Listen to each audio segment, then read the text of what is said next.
In the quiet glow of a small oil lamp, long before electricity shaped the world we know, a young boy sat awake long past midnight. His eyes, bright and curious, moved across the pages of a borrowed book. Outside, the world was dark and still. But inside his mind, a storm of ideas had already begun to form. His name was Thomas Alva Edison, and he would grow into a man who refused to let darkness have the final word. This is not a story about fame or invention alone. It is a story of restlessness, of endless curiosity, of a child who asked more questions than any teacher had the patience to answer.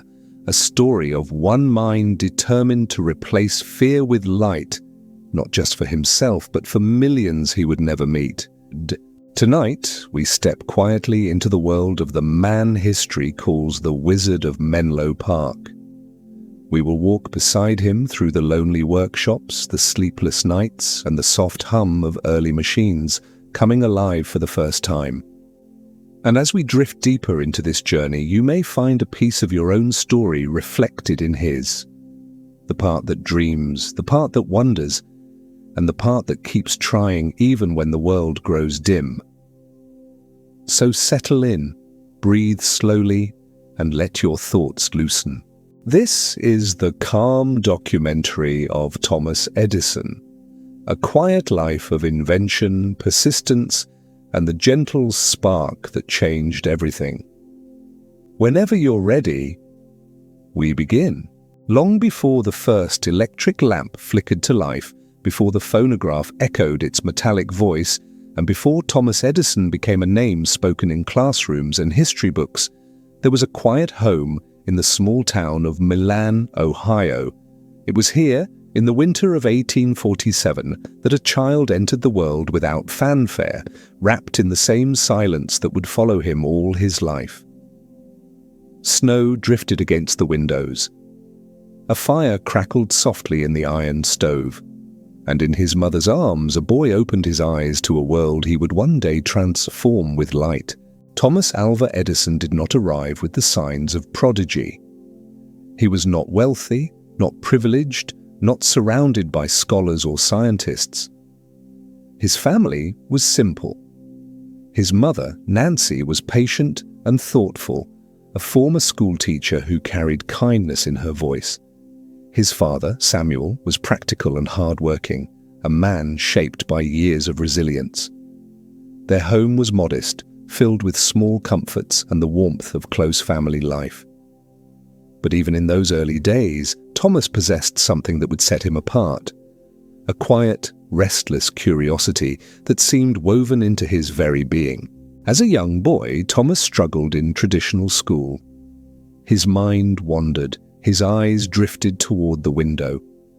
When the teacher explained lessons, Thomas found himself wondering not just about the answer, but about the question itself.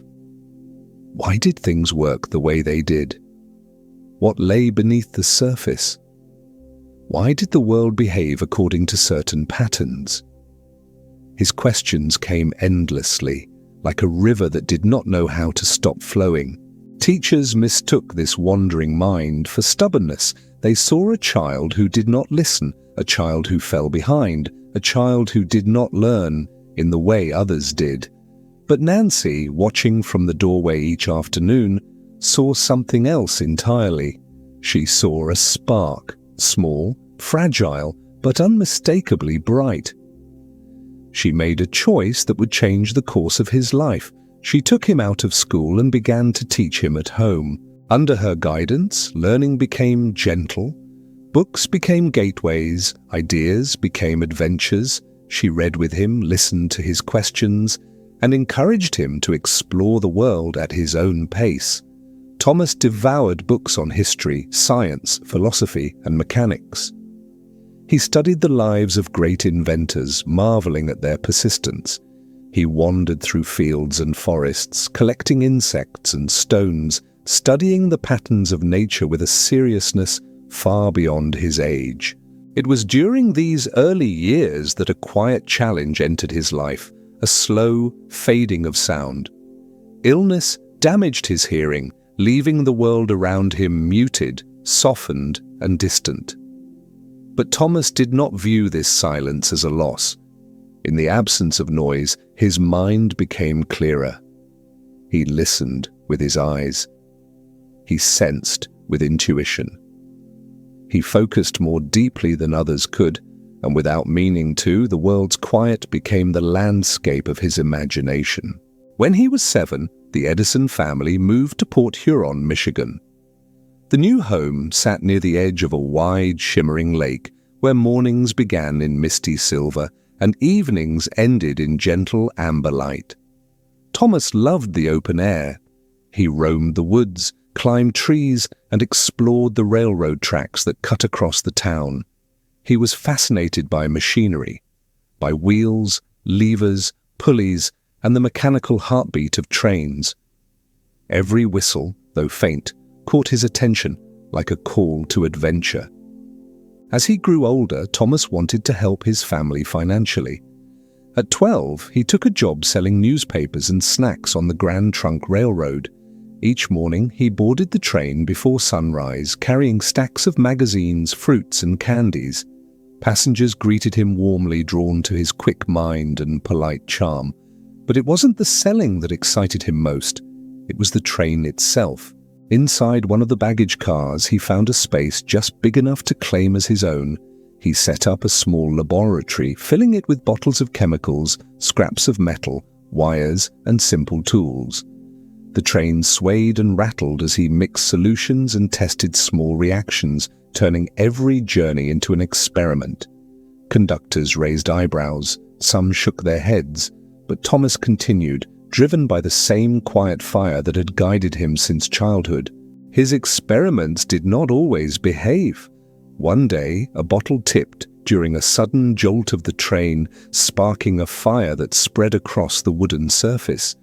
Panicked crew members extinguished it quickly, but the damage was done. Thomas's precious laboratory was thrown off the train. The conductor scolded him, but Thomas accepted the consequences with surprising calm. Failure did not discourage him, it educated him. Around this time, he encountered a technology that captivated him completely: the telegraph. The tapping sounds, though faint, reached his ears more clearly than ordinary voices. He watched operators send messages across long distances, fascinated by the idea that information could travel through wires with the speed of lightning. It was invisible communication, built on patterns and precision, and he wanted to master it. His chance came unexpectedly.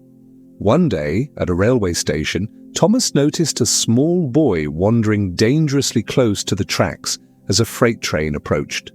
Without hesitation, he lunged forward, pulling the child to safety. The station master, who witnessed the rescue, was overwhelmed with gratitude.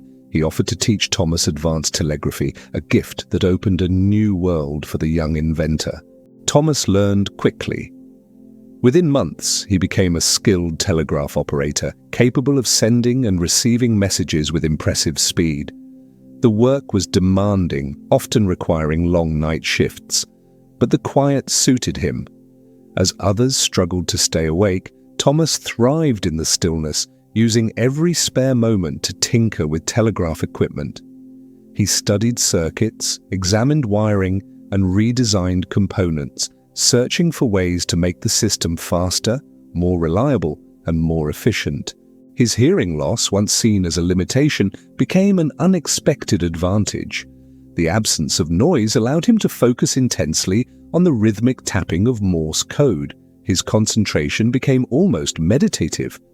While other operators were distracted by conversation and commotion, Thomas remained immersed in the steady flow of dots and dashes. But telegraph work was not enough to satisfy his restless curiosity. He wanted to invent. Truly invent. He wanted to create devices that did not yet exist, to solve problems no one had considered solvable. And so, in his early 20s, with little money but boundless determination, he traveled to Boston, a city known for scientific progress. Boston was alive with possibilities. Its libraries overflowed with scientific journals, its workshops thrummed with activity. Its streets buzzed with the energy of new ideas.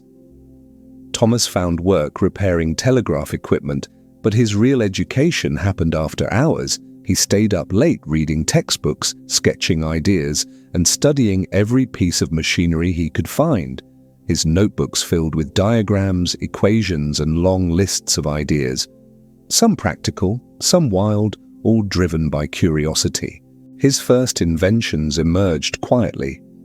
A device to speed up telegraph lines, a machine to record votes more quickly.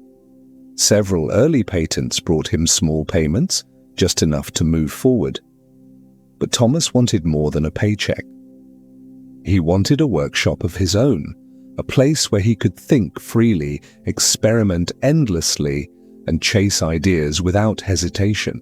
As he boarded a train for New York City, carrying only a small bag and his unwavering determination, he knew he was stepping into the unknown. But he also knew something else. Every step of his life had prepared him for the world he was about to enter. New York City in the late 1860s was a world of clanging metal, crowded streets, and restless movement, nothing like the quiet fields of Port Huron or the disciplined calm of Boston. Steam engines hissed as they passed, carriage wheels rattled over stone, and voices blended into a constant low roar that filled every corner of the city. But for Thomas Edison, whose hearing had faded into a muted haze, the chaos felt distant, softened, almost far away. He walked through it with a kind of inner stillness, able to focus on what others might have missed. Beneath the noise, he sensed something powerful. A city built on ambition, where a determined mind could change its future. When he first arrived, Edison carried almost nothing with him. A few tools, a worn notebook, and a determination that had survived every failure so far. Money disappeared quickly as he searched for work, moving from one telegraph office to another, offering his skills as an operator and mechanic. Most managers had no room for another hopeful newcomer, especially one with no connections and a quiet manner. Days blurred together as he walked the streets in the same clothes, stomach empty but mind still active. Even as hunger pressed in, he paid close attention to the machines, the signals, and the systems that kept the city running. One afternoon, tired and nearly out of options, Edison stepped into the office of the Gold Indicator Company, a firm that sent stock prices to brokers using electric instruments. The atmosphere was tense, crackling with frustration. A critical piece of equipment had broken, halting the flow of information and costing investors money with every passing minute. Operators moved from machine to machine, checking wires and gears with no success, while voices rose in impatience around them. Edison stood quietly near the door, watching the scene with focused eyes. He moved closer to the malfunctioning machine, drawn by instinct more than invitation. Without fuss, he bent over the device, traced the lines of wiring, and studied the movement of its part. His hands moved with the confidence of long experience, guided by a deep understanding of how telegraph systems breathed and behaved. Within minutes, he located a small but critical fault, adjusted the mechanism, and restored the connection. The machine began to click again, sending stock prices across the city. The room shifted from panic to relief, as if someone had opened a window and let in fresh air. The manager stared at him, surprised by the calm efficiency of this unknown young man. When he asked who Edison was, the reply was simple and quiet. A telegraph man. That sentence, modest and unassuming, opened the next door in his life. He was hired almost immediately and placed in charge of maintaining and improving the company's equipment. For the first time since arriving in New York, Edison had steady work, a roof over his head, and the space to breathe. But more importantly, he had access to machines and time to experiment. After regular hours, when the office emptied and voices faded into the night, Edison stayed behind. The dim light of gas lamps cast soft shadows over desks and equipment, turning the room into a private workshop. He disassembled devices, studied their design, and reimagined the way information could be transmitted. His damaged hearing made these late hours especially peaceful. The absence of sound encouraged long stretches of concentration. Instead of being pulled into conversations or noise, he lost himself in the quiet mechanics of gears, springs, and wires. It was during these long, solitary sessions that he developed one of his early major inventions, an improved stock ticker. The new device printed stock prices with greater accuracy and consistency, solving a problem that had frustrated brokers and technicians alike. When a group of businessmen offered to buy the rights to his invention, the sum they proposed was larger than anything Edison had ever seen. For a man who had recently faced hunger and uncertainty, the offer might have felt overwhelming. Yet he received it with calm gratitude and immediately began thinking about what it could build. With that money, Edison took a bold step into independence. He opened his own workshop in Newark, New Jersey. The space was small at first, crowded with tools, parts, and half-finished ideas, but it was his. The air smelled of oil, metal filings, and fresh-cut wood. He hired assistants who shared his curiosity and willingness to work hard, young men who were ready to learn by doing, failing, and trying again. Together they created an environment where the usual rhythm of the day did not apply. Work did not end when the sun went down. It simply changed tempo. In Newark, Edison's life became a continuous cycle of experimentation. He improved telegraph receivers, developed repeaters, and explored the limits of electrical communication. His days often stretched into nights, his nights into early mornings, with sleep arriving only in brief snatches on benches or at his desk. He believed strongly that invention favored those who stayed with a problem longer than anyone else. When an experiment failed, he adjusted it. When it failed again, he changed another variable. Each setback was not a dead end, but a piece of information. The workshop became crowded not just with tools, but with ideas, papers covered in drawings and notes lay across tables. Jars of chemicals lined shelves like an odd library of liquid possibility. Batteries, coils, magnets, and scraps of metal were piled in carefully labeled boxes.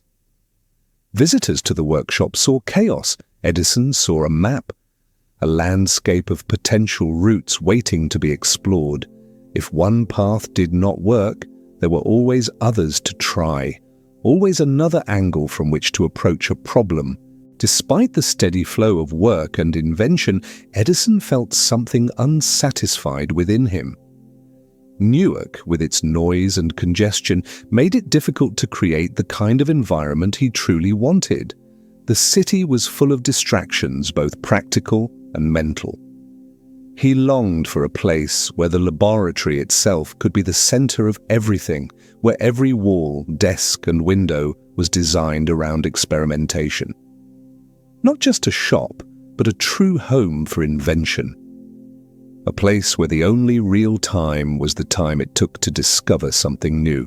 One evening, walking home after another long day, he paused under a flickering gas lamp. The flames swayed and sputtered in the wind, casting an uneven light on the street. The glass of the lamp was smudged with soot, and the air around it carried the faint smell of gas and smoke. For most people passing by, it was just part of the city. Ordinary, expected, unremarkable. But Edison gazed up at it with a different eye, watching the way the light struggled against the night. The more he studied it, the more convinced he became that humanity could do better. His thoughts moved slowly but firmly. Gas was dangerous, fragile, and inefficient. It blackened walls, polluted air, and carried constant risk. Yet for decades, it had been accepted as the way things were. Edison sensed that this acceptance was not permanent. He whispered almost absently to himself, "There must be a better way." Those words planted a seed that would later grow into one of his greatest achievements. The idea of safe, reliable electric light began not with a bolt of inspiration, but with a quiet moment beneath a trembling flame. As his ambitions grew, so did his need for a new space, somewhere far from the crowded streets and constant demands of Newark. When he found the land at Menlo Park, New Jersey, it felt like breathing in after holding his breath for too long. The area was open and peaceful, with fields gently rolling away into the distance and trees standing quietly along the edges. There were no noisy streets, no crowded tenements, no constant interruptions, just sky, soil, and the soft sounds of nature. For Edison, it was exactly what he needed, an empty canvas on which to build his vision. He designed the laboratory at Menlo Park with deliberate care. The main building held large workrooms with high ceilings and broad tables for experiments. Shelves climbed the walls, ready to hold glassware, tools, raw materials, and carefully labeled samples. A machine shop provided space for shaping metal and wood into whatever forms an idea might demand. A small library housed scientific journals, engineering manuals, and the lives of past thinkers whose paths he admired. Every corner existed for a purpose, to make it easier for ideas to move from imagination into reality. When the laboratory was finished, Edison stepped inside and felt a deep sense of arrival. This was more than a workplace. It was a sanctuary for focused thought, built from the experiences of his entire life. The boy who had read books at home instead of fitting in at school, the young man who had turned a train car into a laboratory, the operator who had experimented in quiet telegraph offices. All of those earlier versions of himself had been preparing for this. Menlo Park was the physical shape of his inner world, curious, persistent, and open. His assistants, too, sensed that Menlo Park was different from any place they had worked before. Here, the expectation was not to follow a strict schedule, but to follow questions wherever they led. They learned quickly that Edison valued endurance over brilliance, patience over speed, and resilience over perfection. If an experiment required hundreds of trials, they ran hundreds. If it required thousands, they kept going. In this place, failure was not shameful. It was a normal, even necessary, part of the process. Life at Menlo Park followed a rhythm that ignored clocks. Work began whenever someone had energy and ended only when exhaustion made it impossible to continue. Some nights, the lamps burned until dawn, casting long shadows across benches and tools. Edison himself slept very little, often lying down for only a short time before rising again with a new thought to test. The silence of the countryside combined with his own partial deafness to create an environment almost free of distraction. It allowed his mind to stay fixed on the delicate relationships between materials, forces, and ideas. Even before its most famous inventions emerged, Menlo Park felt charged with quiet potential. Visitors could sense something unusual in the air, as if the walls had absorbed the energy of constant thinking and experimenting. Bottles of chemicals lined the shelves like waiting possibilities. Coils of wire and stacks of metal seemed poised for transformation. It was a place built not for comfort, but for creation, and everyone who worked there understood they were part of something larger than themselves. In this calm, focused world, the next steps of Edison's journey were gathering like clouds before a storm.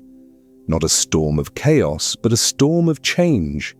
The phonograph, the light bulb, and the systems that would reshape cities were still in the future, just beyond the horizon of his current experiments.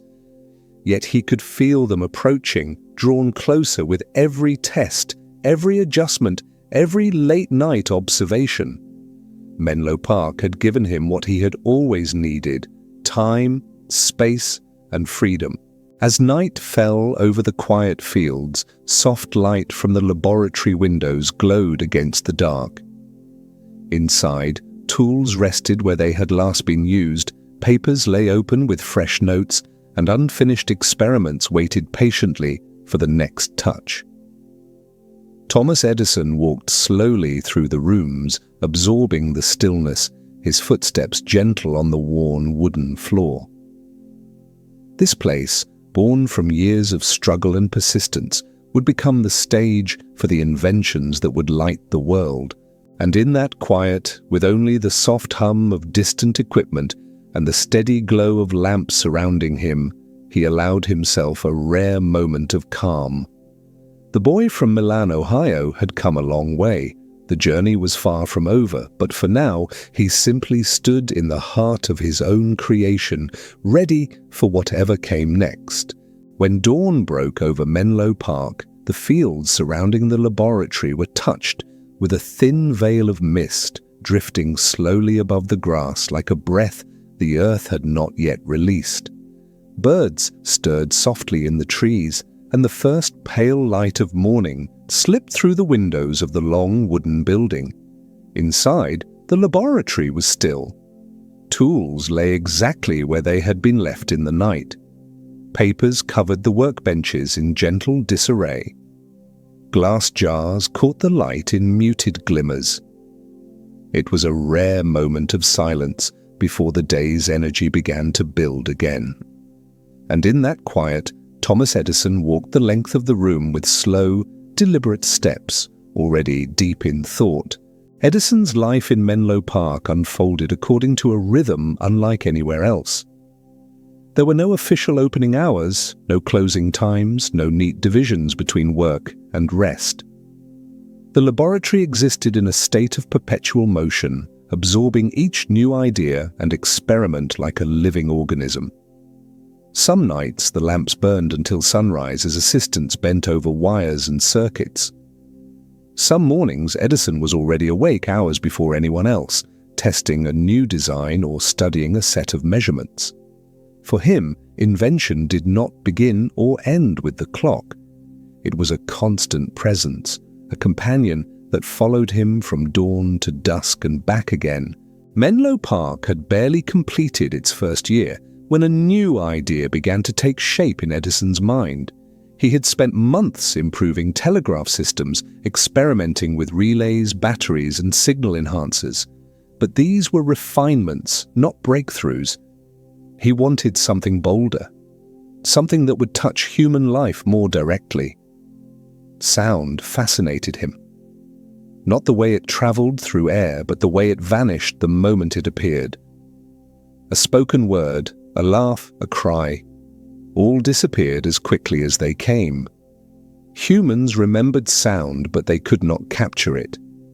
Edison began to wonder whether sound could be preserved, stored in a physical form, and replayed whenever desired.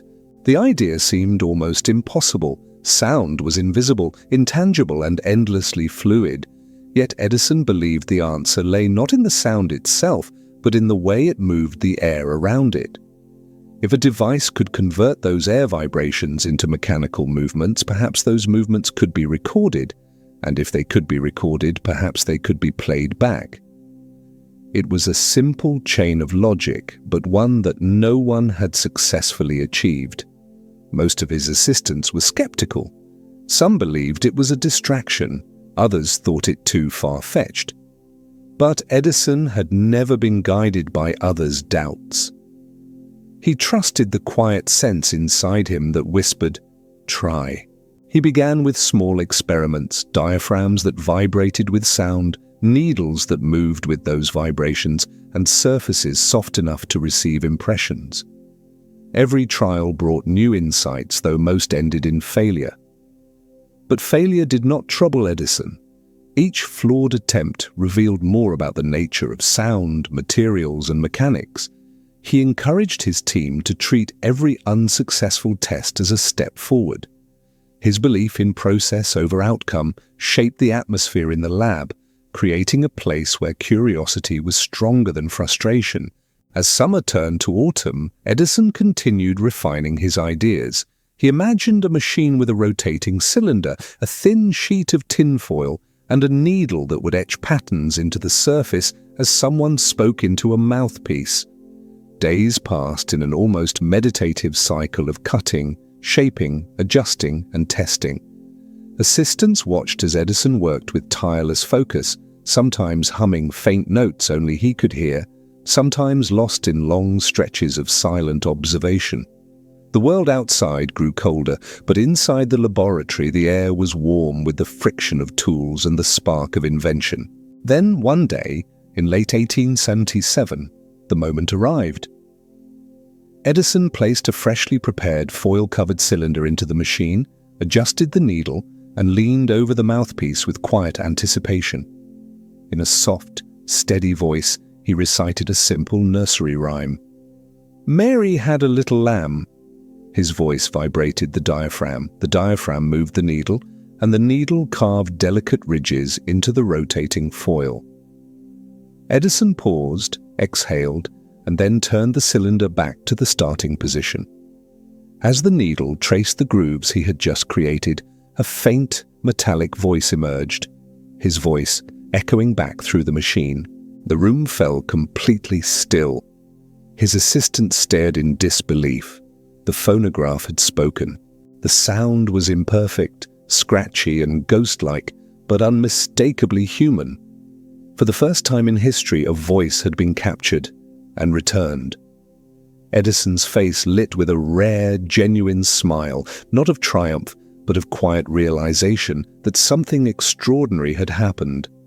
The world now had a way to hold on to sound. Music, speech, memory, all could be preserved.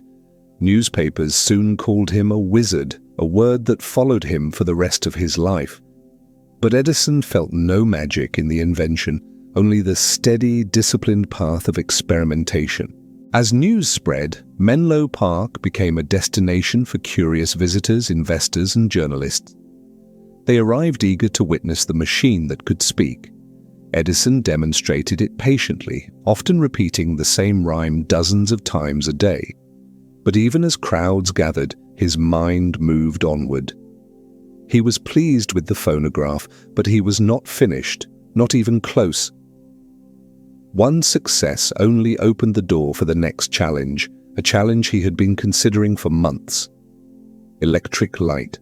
The idea had first taken root in Newark under a flickering gas lamp. Now, with Menlo Park fully operational and the phonograph proving what persistence could achieve, Edison turned his attention toward light once more.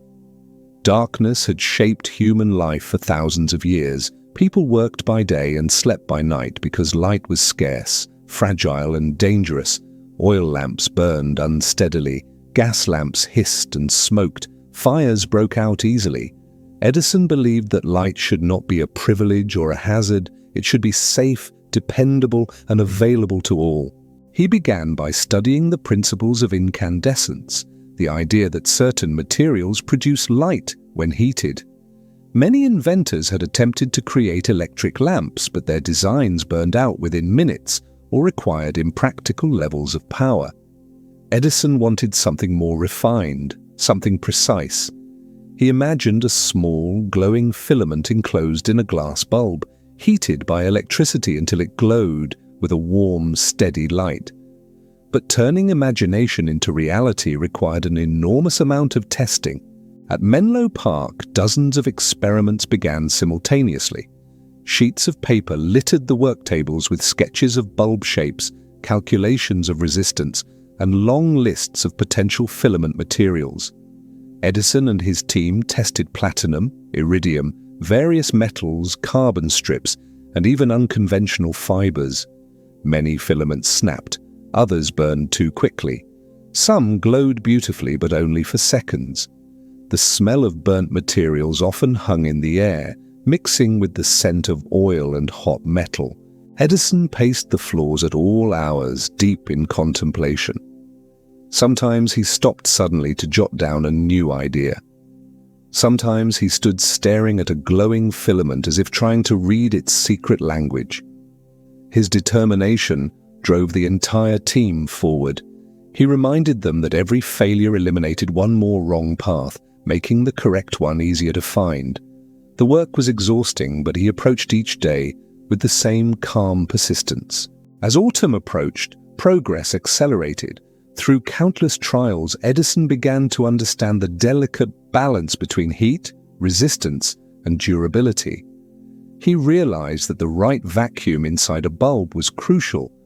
Without air, a filament could last much longer. This insight drove the next wave of experiments. He constructed better vacuum pumps, improved the shape of bulbs, and refined the process of sealing glass. Still, the perfect filament remained elusive. Then came the breakthrough. One evening, after hundreds of tests with various materials, Edison decided to carbonize a thin cotton thread.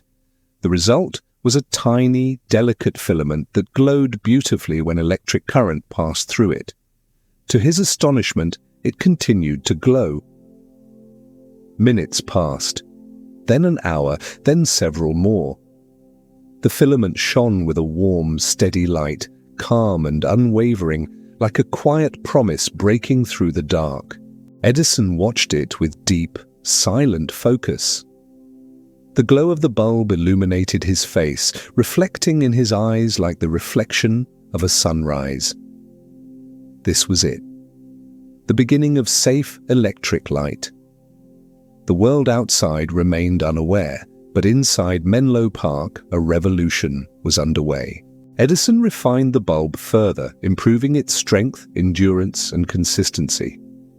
He documented every detail carefully, understanding that true innovation required not just invention, but repeatability.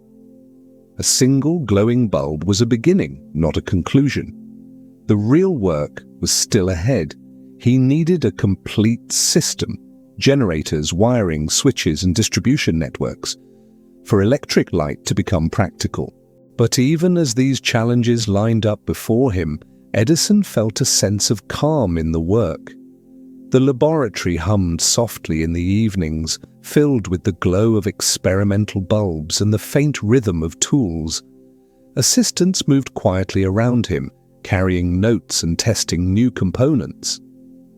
Outside, the fields darkened under a sky full of stars, but inside Menlo Park, night was no longer absolute. A new kind of light had been born. As Edison walked through the workshop late at night, the gentle glow of the bulbs followed him across the room. He paused, looking out the window at the surrounding darkness. He knew that this quiet experiment, glowing in the heart of New Jersey, would one day illuminate the world. And in that moment, with only the steady pulse of electric light beside him, he felt the calm certainty that the journey he had begun as a curious child had led him exactly where he needed to be. When word spread of Edison's glowing bulb, Menlo Park transformed almost overnight. Reporters wandered the dirt roads surrounding the laboratory, peering through windows like travelers catching sight of another world. Investors arrived with watchful eyes, trying to understand how a thread of carbon inside a glass shell could challenge an entire industry.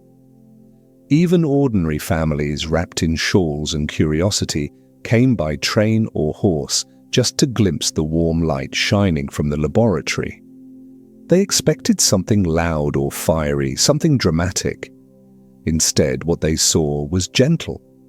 A soft, golden glow, steady and calm, illuminating a quiet room where a man simply watched his invention breathe. For Edison, the brightness of that first, long-lasting bulb was not the victory. It was the beginning of a journey much larger than the glass sphere in his hand. A single light could not change the world. To truly transform society, electricity needed to be delivered the way water flowed through pipes or gas traveled through underground lines. Homes needed switches, streets needed wires, entire cities needed organized networks. Edison's mind shifted from the scale of a single invention to the scale of civilization itself. He understood something profound. The light bulb was not just an object, it was a system. Inside Menlo Park, the work intensified. Assistants tested dozens of filaments each week: bamboo fibers, plant fibers, various woods, and carefully carbonized threads. Each filament had a different glow, a different lifespan, a different way of resisting heat. The workshop filled with the scent of burnt material, a quiet reminder of progress hidden within failure. Edison moved from table to table with calm concentration, picking up samples with deliberate care, studying their texture, their color, their behavior under flame. Every detail mattered. Every observation brought the system closer to stability. As months passed, Edison turned his attention to the heartbeat of the electrical network, the generator. The dynamo he had built earlier was powerful, but supplying light for neighborhoods required something stronger. He began redesigning the machine, shaping heavier coils, refining magnetic fields, and adjusting rotational speeds. The workshop vibrated gently when the dynamos were tested, humming like distant thunder beneath the floorboards. Assistants watched Edison as he leaned close to the spinning machinery, his eyes narrowed, reading the vibration the way others read handwriting. He sensed when something ran unevenly long before anyone else heard it. The challenge of distributing electricity across distance soon followed. Copper wires needed to stretch underground, protected from moisture and damage. Edison sketched diagrams of buried lines feeding homes in a careful pattern, like veins delivering life to every limb of a body. He tested different thicknesses of wire, different methods of insulation, and different ways of connecting homes in a stable sequence. Each experiment brought questions. How far could a current travel before weakening? How much resistance could a neighborhood system tolerate? How could they prevent fires if a fault occurred? Edison tackled each question with the same calm persistence, writing long lists of ideas that filled entire notebooks. Meanwhile, Menlo Park grew busier than ever. Assistants worked in shifts, some beginning at dawn while others worked through the night. Glassblowers crafted bulbs by the dozens, machinists drilled, filed, and shaped the metal parts needed for sockets and switches. The laboratory echoed with soft clinking, tapping and scratching, the gentle music of invention at work. Yet despite the activity, the atmosphere remained peaceful. Edison's presence created it. His quiet endurance set the tone. And in the dim hours past midnight, when most of the world slept, Menlo Park glowed like a small island of light, surrounded by a sea of darkness. It was during one of those late nights that Edison stepped outside to clear his mind. The air was crisp, carrying a faint scent of pine from the surrounding trees. Above him, the sky stretched wide and dark, filled with stars that shimmered like distant lamps. Edison looked toward the laboratory windows, where a soft, amber glow radiated from within.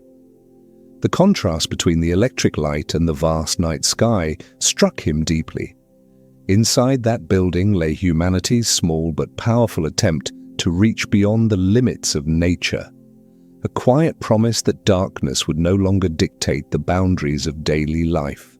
The next challenge was creating devices that could safely regulate and measure electricity. Edison designed fuses, switches, junction boxes, and distribution boards, all essential for delivering current without danger. His team tested each component repeatedly, tracking heat levels, connection stability, and performance under various loads. They learned to predict how electricity flowed, how it faltered, and how to tame its unpredictable nature. Every improvement strengthened the system, bringing it closer to a fully functioning network. By now, Edison was no longer viewed simply as an inventor. He had become the architect of a new world, but with that title came pressure. Gas companies felt threatened and began spreading doubts, claiming that electric light was dangerous or untested. Some newspapers printed exaggerated warnings. People feared what they did not understand. Yet Edison remained calm. He knew that when people saw electric light in their own homes, their doubts would fade. The solution to fear was demonstration, not argument. To prove the reliability of his system, Edison prepared Menlo Park for a full illumination test. Wires were buried along the roads, Lamps were installed along pathways on buildings and inside offices. The team labored for weeks to ensure every connection was flawless. On the evening of the demonstration, crowds gathered along the fences, their breath visible in the cool air. Edison stood inside the laboratory with his hand resting gently on the main switch. When he closed the circuit, the bulbs flickered once and then burst into steady, warm light. The entire compound glowed softly, illuminating trees, grass, windows, and rooftops with a quiet golden hue. Gas lamps had always hissed and wavered, their flames unstable, but these electric lights did not tremble. They shone with a confidence that silenced the crowd. People stepped forward, their faces lit by the glow, whispering in awe as if witnessing something sacred. Edison watched them with a steady expression, not proud or boastful, but content. The system worked. Light had taken its rightful place. With Menlo Park validated, Edison looked toward the next great benchmark: lighting a real city. New York would be the proving ground. Plans began for the Pearl Street Station, a large power plant capable of supplying an entire district with electricity. Edison designed every aspect of the building layout, the dynamos, the wiring corridors, the insulated feeders, and the distribution networks. Many doubted that such a complex system could function on a large scale. But Edison had already seen the future in the glow of the Menlo Park lamps. As construction began, Edison visited the site often, walking through the rising structure with hands behind his back, imagining the completed system as vividly as if it were already alive. Workers installed heavy dynamos, each taller than a man. Wires ran through channels beneath the streets. Engineers tested switches designed to handle unprecedented levels of current. Little by little, the Pearl Street Station began to take shape, not as a single invention, but as the beating heart of a new era. In the laboratory, Edison continued refining bulbs and distribution components. He wanted perfection, a lamp that lasted longer, a wire that conducted better, a system that wasted less energy.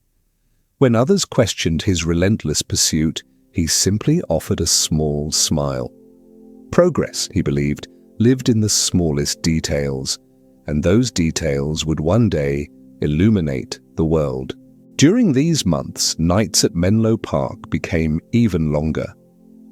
Edison worked through the dark hours with quiet determination, sometimes pausing only to close his eyes for a moment before rising again. His assistants followed his pace as best they could, though none matched his stamina. Some nights, the entire lab seemed to hold its breath as Edison performed delicate tests on fresh bulbs or monitored a new component under load. The glow of the lamps reflected in his eyes, a warm light dancing in the depths of his steady focus. Finally, after years of work, the Pearl Street Station was ready. The date was set. The city waited. Edison stood inside the control room, surrounded by humming dynamos and the faint scent of warm metal. He rested his hand on the switch and paused for a moment, letting the weight of the moment settle around him. Then he pushed it down. Electricity surged through underground cables, racing beneath the streets of Manhattan. Lamps in homes and offices flickered to life. Light spilled from windows onto sidewalks. People stepped outside, marveling at the warm glow illuminating the night. The transformation was quiet but powerful. For the first time in history, an entire city district was lit by electric light. Edison stepped outside the station and looked along the streets. The night no longer felt heavy or uncertain. It felt calm, welcoming, human. He watched the gentle radiance spread across the neighborhood, like dawn rising from the ground instead of the sky. And in that peaceful moment, he knew that the work of Menlo Park had become something far larger than a single invention. It had become a new way of life. The glow of electric light now reached beyond the laboratory, beyond the fields, beyond the boundaries of Menlo Park. It touched homes, businesses, and families. It lit the dreams of a new generation. And as Edison walked through the softly illuminated streets, he carried with him the quiet understanding that this was only the beginning. The world was changing, slowly, steadily, beautifully, and he would continue to guide it forward, one calm step at a time. The success of the Pearl Street station marked a turning point in Thomas Edison's life, but it did not slow him. If anything, it awakened a deeper momentum inside him, a sense that the future had begun to move more quickly, and he must move with it. More cities wanted electricity, more industries saw possibility, more families imagined a world where darkness was no longer something to fear or work around. Yet beneath that rising excitement, Edison felt something quieter, a kind of responsibility. Light, once a fragile flame, had become a flowing current, and he had helped open the floodgate. Back in Menlo Park, Edison walked through the familiar wooden halls of the laboratory with a new awareness. The place felt different now, not because the work had changed, but because the world outside had changed. The glow of electric bulbs was appearing in homes and streets dozens of miles beyond the laboratory. The system he had built, the bulbs, the wires, the generators, was no longer a theory tested in a quiet New Jersey lab. It was alive in the real world, shaping how people lived, worked, and rested. And in the calm hours of night, when lamps glowed softly around him, Edison felt a quiet satisfaction that rarely showed on his face. But invention never left space for long pauses.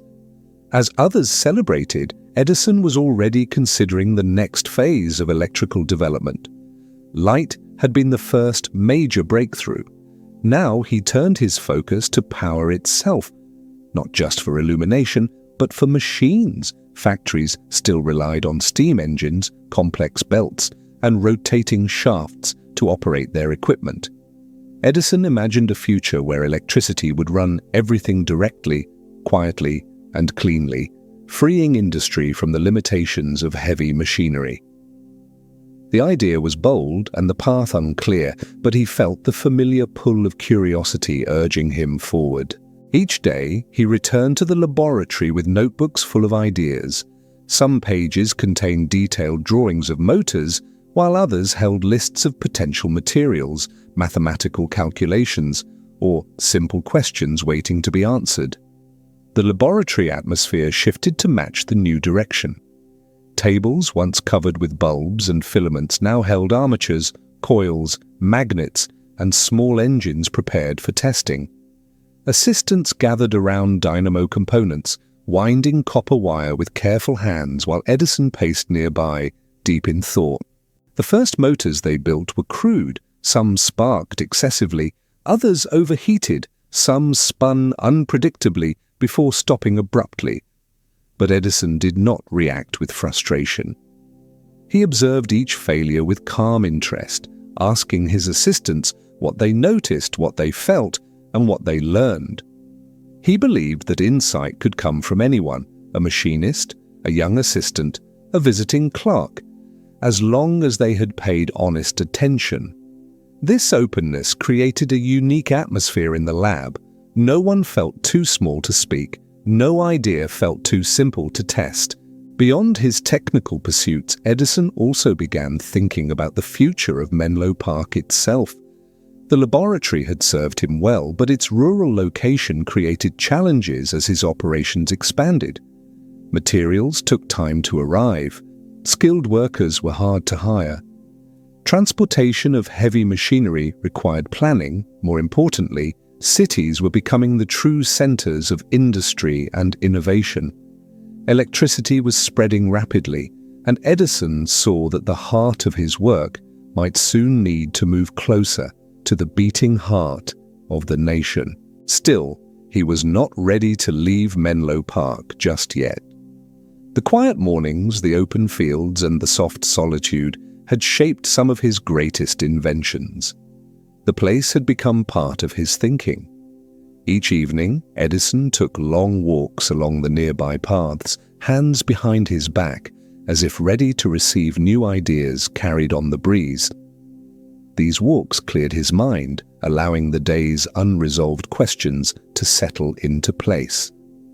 He often returned to the laboratory with renewed clarity, ready to try one more variation, one more experiment. As the work on electric motors continued, Edison also found himself drawn to communication technologies once more. The telephone, recently introduced by Alexander Graham Bell, had captured the public's imagination. Edison admired the achievement, but he also saw room for improvement. The sound quality was inconsistent, and the device struggled to transmit voices clearly over long distances. Edison envisioned a carbon-based transmitter that could capture the subtle vibrations of speech more accurately, creating a clearer, stronger signal. He began experimenting with carbon granules, applying gentle pressure to vary electrical resistance in sync with sound waves. For weeks, he tested different mixtures, different shapes, and different methods of applying pressure. Assistants watched as he held prototypes close to his ear, adjusting their sensitivity with a jeweler's precision. Eventually, he created a transmitter capable of producing sound with astonishing clarity for the time. It improved the telephone dramatically, enabling it to spread more rapidly across the nation. But Edison never lingered too long on any one invention. Even as the telephone gained popularity, he shifted his attention to other possibilities. He considered electric railways, new types of batteries, and improved recording technologies. His mind was a constant flow of creative sparks, each one igniting a new direction of work. To outsiders, it seemed impossible to keep up. But Edison did not feel overwhelmed. His thoughts flowed quietly, organized in a pattern only he understood. Despite the success, the intensity of Menlo Park came with its own challenges. Assistants often found themselves exhausted, struggling to match Edison's tireless pace. Some worked through the night, only to be awakened after a brief rest by Edison shaking their shoulder gently, saying, "Wake up. Something just occurred to me." Yet even in exhaustion, they felt the importance of the work. There was a sense of purpose at Menlo Park, a belief that every day brought the possibility of a breakthrough. Occasionally, visitors arrived hoping to witness the magic of invention firsthand. Some expected loud machines or dramatic discoveries. Instead, they found quiet focus. Edison preferred subtlety over spectacle. He demonstrated ideas calmly, explaining them with simple language that made even complex concepts feel familiar. He believed education was part of invention, that understanding must spread alongside innovation. One evening, after visitors left and the lab grew still again, Edison stood at his workbench, studying a piece of carbonized material. The lamps around him cast a warm glow over the tools, creating elongated shadows that stretched across the floor. Despite the hour, he did not feel tired. His mind drifted back through the years, the boy reading in the light of an oil lamp, the teenager experimenting in the baggage car of a train, the telegraph operator fixing broken connections in the quiet hours before dawn. Each memory felt connected to the work before him, like threads woven into a single fabric. Menlo Park had become his most remarkable creation, not because of any one invention, but because it allowed invention to become a way of life. Here, inspiration did not arrive with a sudden flash. It grew slowly, nurtured by routine, discipline, and endless curiosity. It rose from silence, from persistence, from the willingness to fail and try again. In this peaceful environment, Edison felt a deep connection to the principles that guided him: observe, test, refine, and never stop moving forward. As midnight approached, Edison stepped outside into the cool air. The sky was clear, dotted with stars that shimmered like distant sparks. The laboratory behind him glowed softly, the lights warm and steady. He breathed in the silence, feeling the gentle rhythm of the world around him. There was so much work still ahead, systems to complete, machines to perfect, ideas to chase. But for a moment, he allowed himself to simply be still. The challenges of the coming years would be immense. Competition was rising. Other inventors were entering the field of electricity. Cities demanded faster progress. The world was becoming more connected, more complex, more dependent on technology. Edison felt the weight of these pressures, but he did not fear them. He welcomed them. Each challenge was a door waiting to be opened. As he returned to the laboratory, the soft glow of the lamps spilled onto the path behind him. It illuminated his steps in a warm, golden trail, like the beginning of a new journey.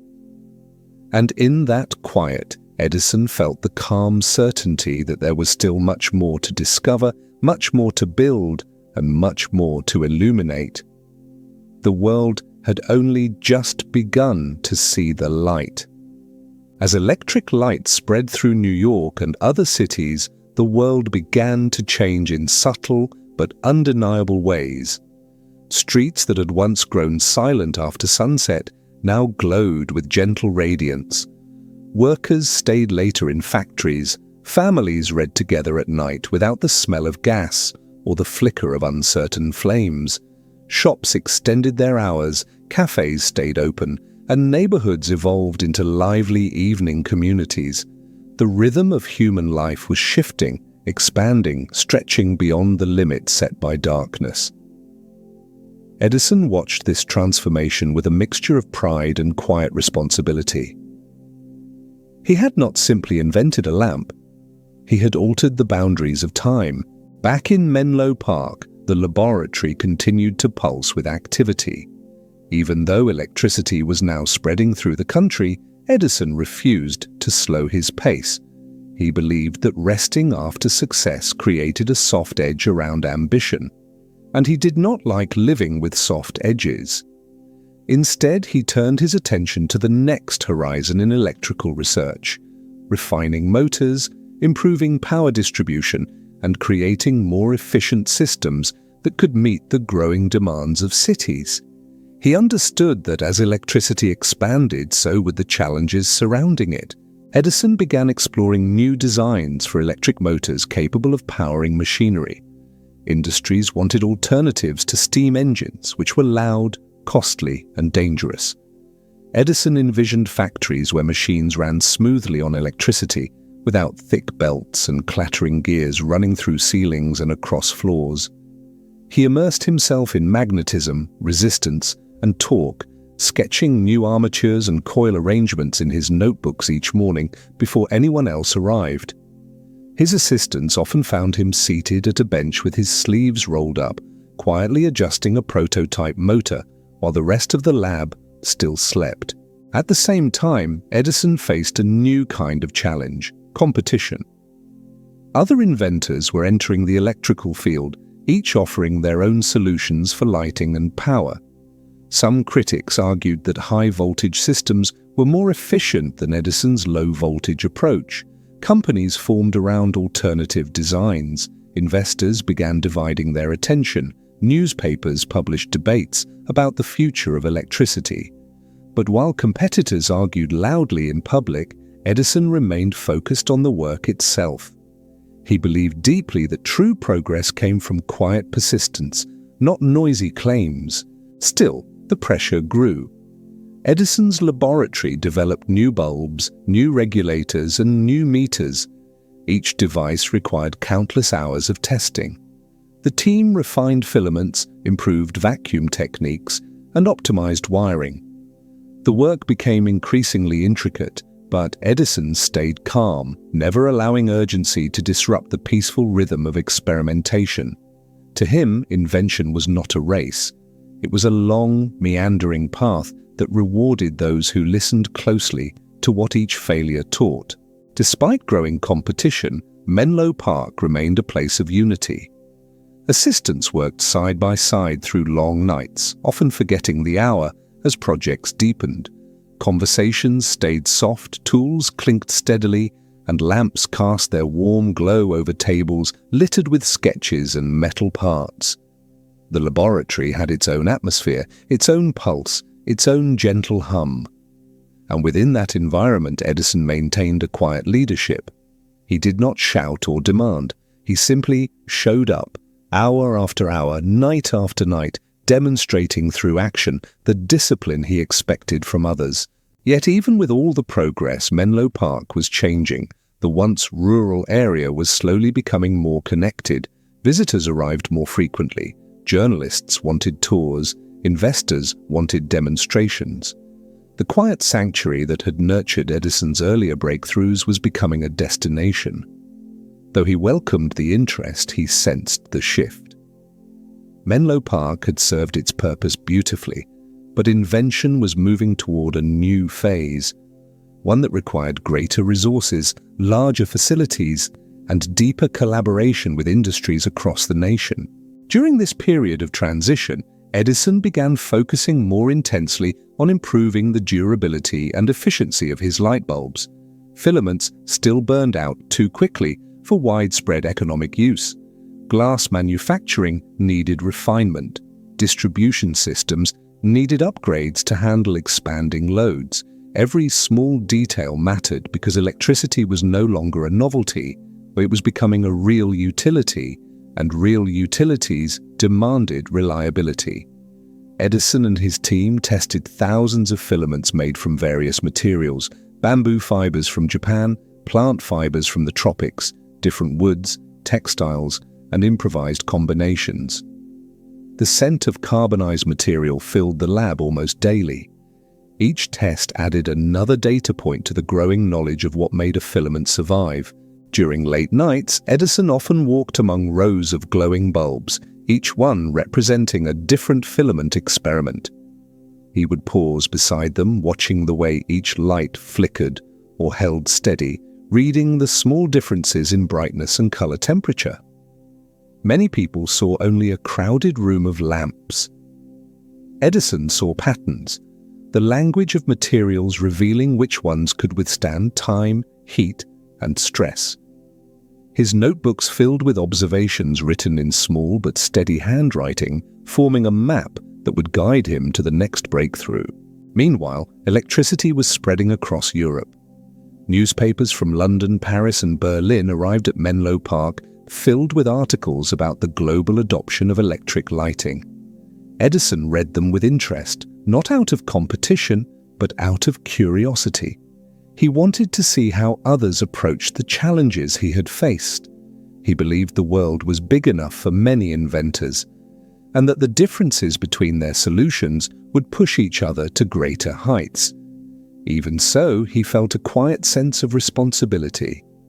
If electricity spread too quickly without stable designs, failures elsewhere could cast doubt on the entire industry. He worked harder, refining every aspect of his system to ensure reliability wherever it spread.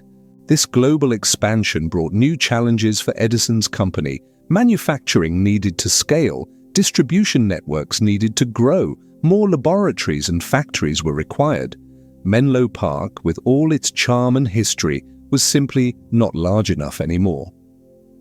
Edison began considering a move closer to major transportation routes, supply chains, and industrial centers.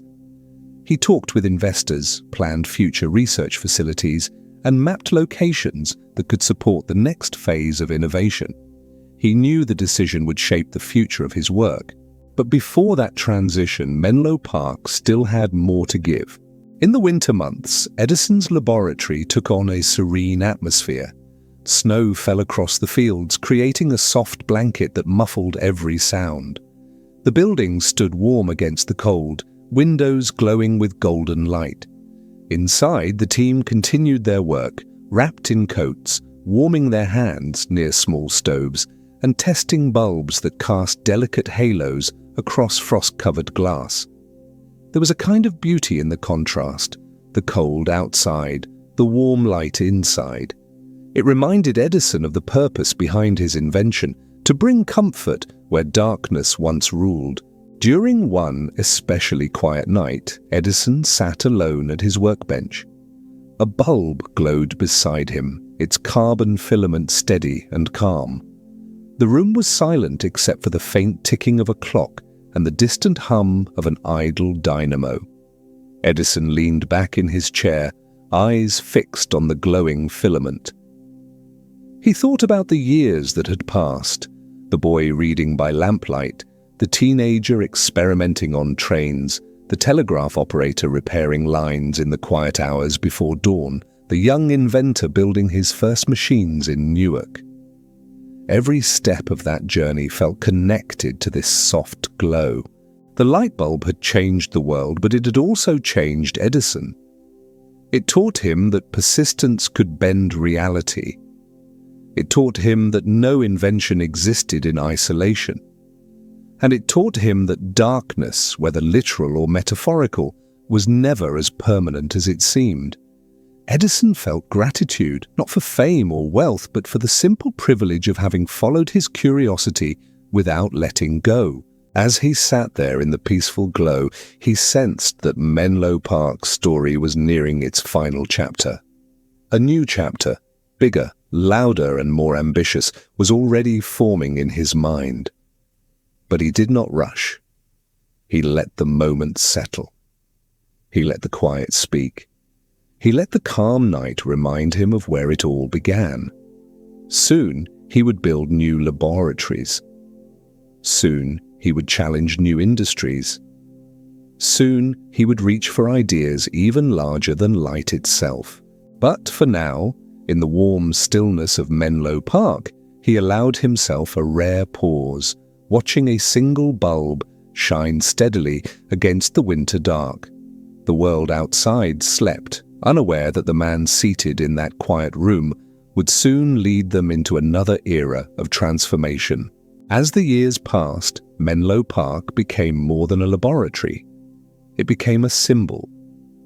People began calling it the Invention Factory, a place where the impossible quietly became real.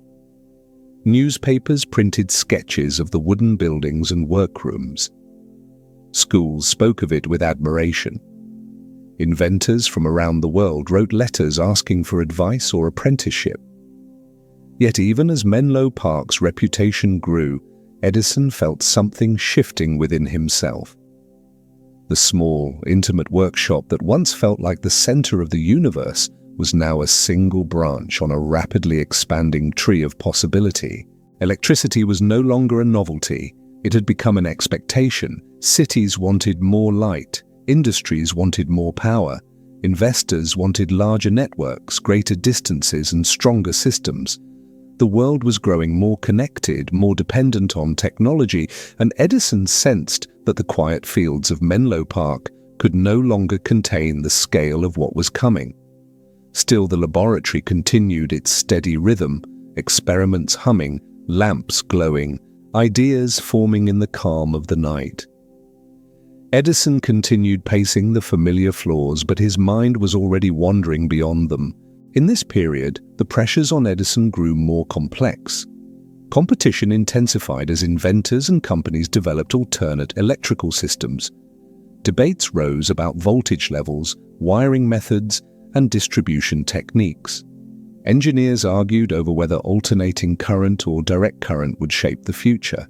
Investors grew anxious about costs. Critics wondered whether Edison's system could scale further. The world was no longer waiting patiently to see what electricity might become. It was demanding answers. Yet in the midst of this noise, Edison remained steady. He had lived most of his life in partial silence, and perhaps it was that inner quiet that allowed him to think clearly while others worried. Inside the laboratory, Edison shifted his attention to the refinement of electrical devices. Motors needed improvement. Safety systems required redesign. Batteries demanded new chemistry. And beyond all of this, Edison began exploring something much more ambitious, on the idea of a fully electrified lifestyle. He imagined homes where not only lighting but cooking, heating, and household tasks would be powered by electricity.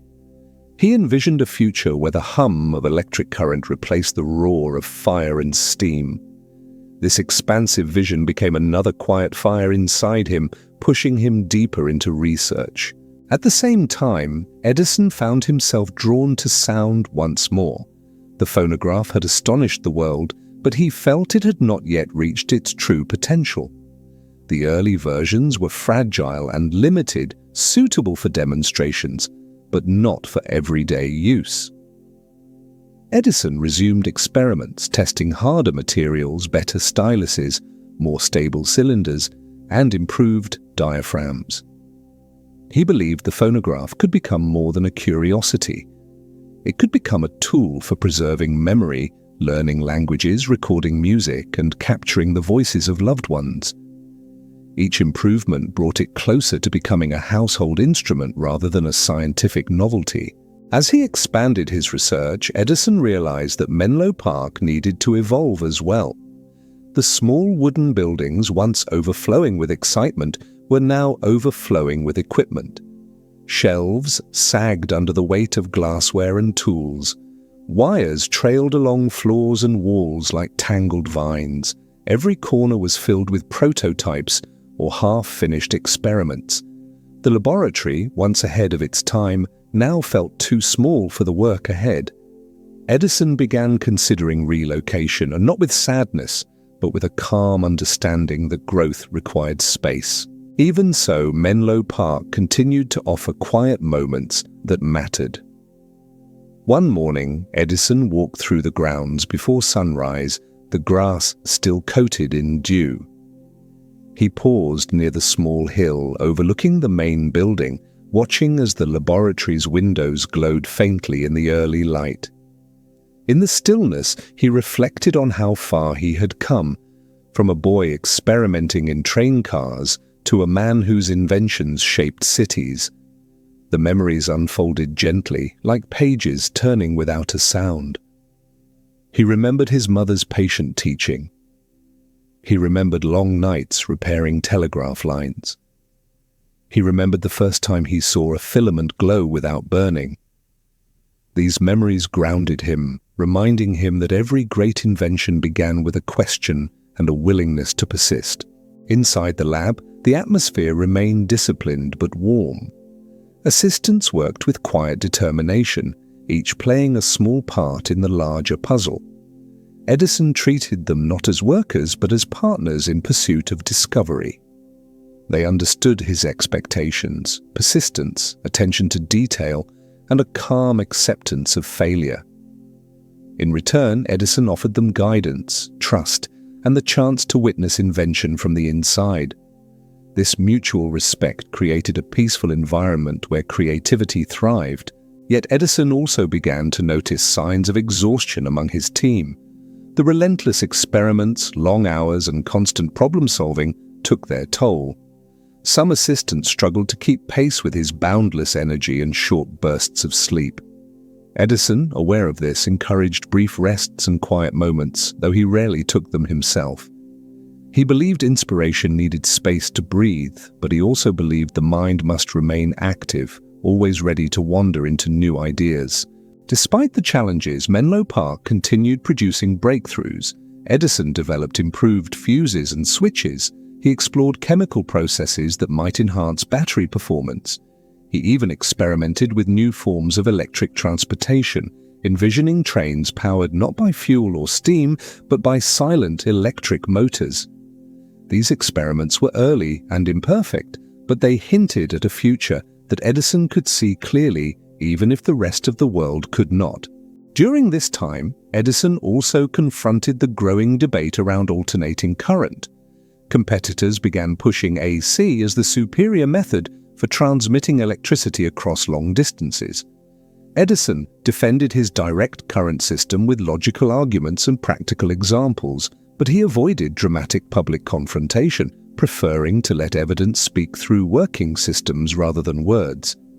He believed the world would choose whatever proved safest, most efficient, and most reliable. And though he held strong convictions, he continued researching, adjusting, and improving, guided not by stubbornness, but by the desire to understand. As demands for innovation expanded, Edison's responsibilities multiplied. Yet one evening, after a particularly long day, he found himself alone in the laboratory. Only a few bulbs glowed in the quiet space, casting a warm light over scattered tools and handwritten notes. Edison sat at his workbench, leaning slightly forward, staring at a new motor design he had been testing. He traced its shape with his eyes, imagining how it could be refined, how its efficiency could increase, how its parts could be simplified. The world outside had become noisy with competition and expectation, but in that moment, Edison let the static fade. He returned to the core of his work, the simple joy of thinking deeply. He reached for his notebook and began sketching slow, deliberate lines. Each stroke felt purposeful. Every idea seemed connected to a larger whole. As he worked, he felt a sense of peace rising within him. Invention had always been his refuge, the place where his mind felt at home. Even as technology accelerated, as cities clamored for more power, as rivals challenged his systems, this quiet moment at the bench reminded him why he had started. It was never about victory. It was never about fame. It was about curiosity, the eternal, gentle pull to understand. Beyond the window, night settled over Menlo Park, but Edison did not notice. He remained immersed in possibility, letting his thoughts travel freely. The future stretched before him like a vast landscape waiting to be explored, a landscape filled with ideas he had yet to imagine. He knew the next chapter of his life would lead him to places far larger than this quiet laboratory. But for now, as the soft glow of electric light warmed the stillness around him, he allowed himself to linger in the calm that had shaped every invention he ever made. Menlo Park was preparing for change, and so was he. But in this moment, Thomas Edison simply breathed, thought, and dreamed, surrounded by the gentle light he had brought into the world. As the work at Menlo Park deepened, Edison found himself balancing two worlds: the peaceful rhythm of experimentation inside the laboratory and the growing noise of public expectation outside it. Newspapers published articles questioning the safety of electric lines. Critics argued over direct current versus alternating current. Investors demanded clarity, and competitors pushed their own systems with bold claims. Yet in the quiet heart of Menlo Park, Edison kept his focus steady. He always believed that true invention revealed itself not through arguments or demonstrations, but through careful, persistent work. Inside the laboratory, the glow of electric lamps cast long shadows that stretched across benches filled with coils, meters, glass tubes, and spools of copper wire. Each assistant worked with quiet concentration, adjusting circuits, refining components, and recording small variations in performance. Edison moved between stations with silent attention, noting every detail that others overlooked. He saw the laboratory not as a place of chaos, but as a collection of possibilities waiting to be shaped. Every tool, every scrap of metal, every half-finished design had a purpose, and he trusted that purpose would reveal itself with time. As electricity spread, Edison's work expanded beyond invention into management and coordination. Factories had to be built to manufacture bulbs, contracts had to be negotiated, engineers needed guidance, cities requested estimates, maps, and full electrical plans. Edison found himself writing letters late into the night, calculating costs, sketching networks, and explaining the principles behind his system to people who had never seen an electric lamp in person.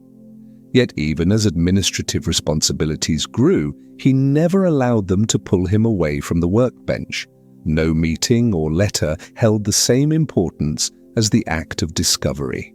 On cold mornings, Edison often walked through the laboratory before anyone else arrived. The room felt different in these early hours, still, almost sacred.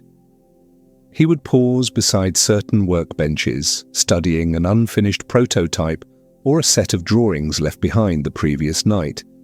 The arrangement of tools, the incomplete sketches, the faint burn marks on glass.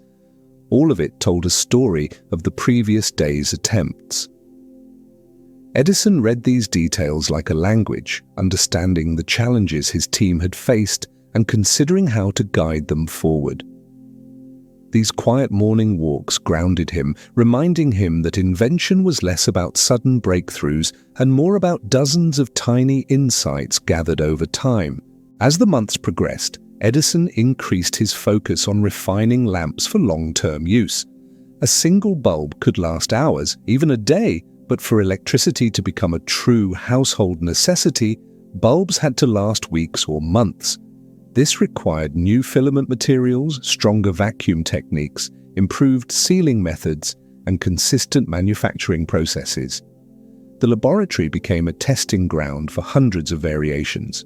Assistants recorded the lifespan of each filament in tall notebooks filled with precise handwriting, marking the glow duration beside each experiment number.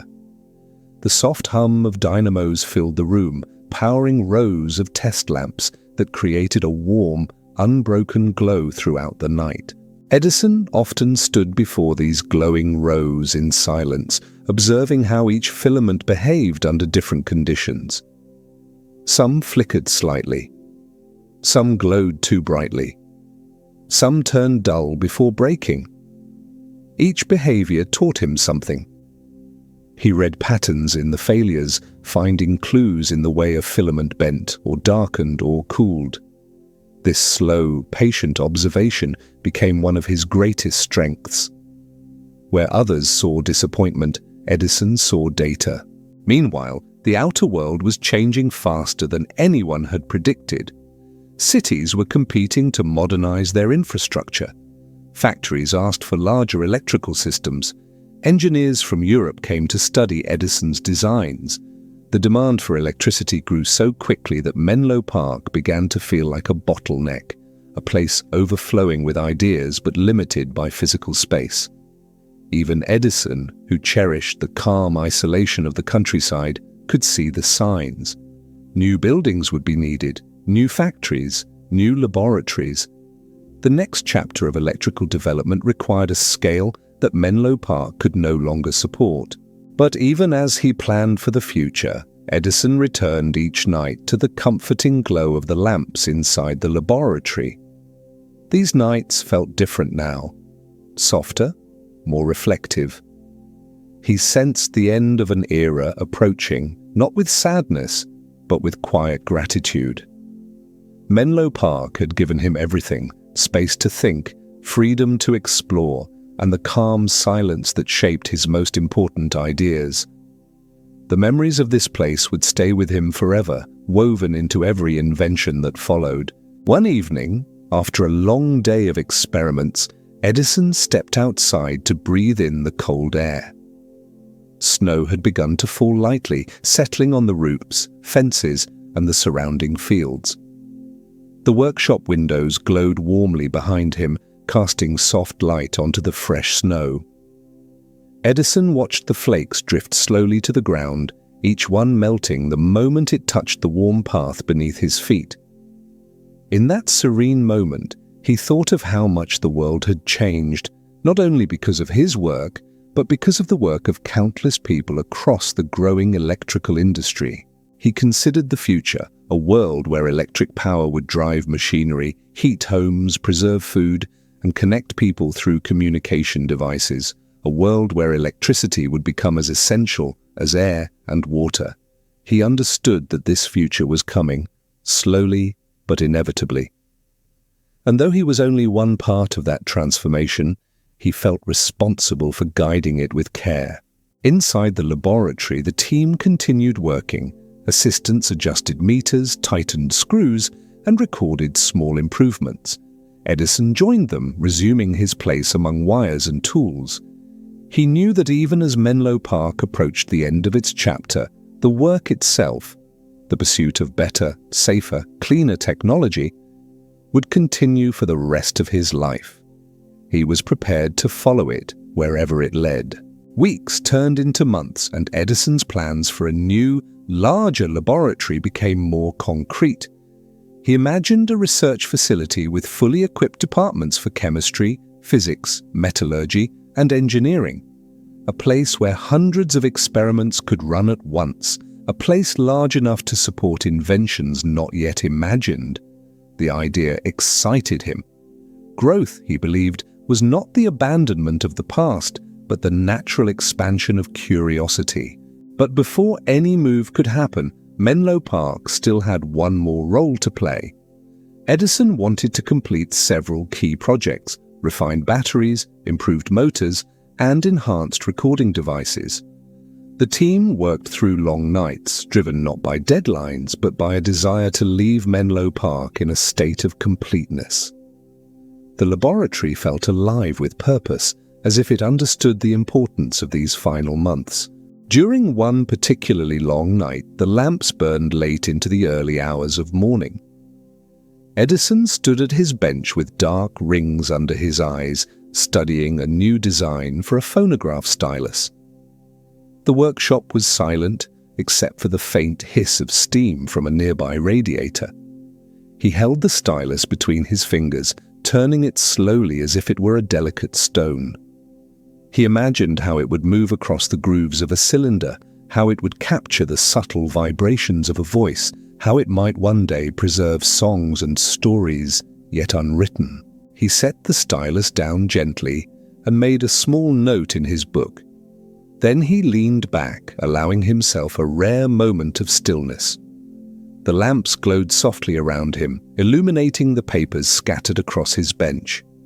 For a brief moment, he allowed himself to feel something he rarely expressed: emotion. Not pride, not triumph, but a quiet sense of gratitude for the place that had sheltered his imagination and guided him toward the future. Menlo Park had been his refuge, his training ground, his world.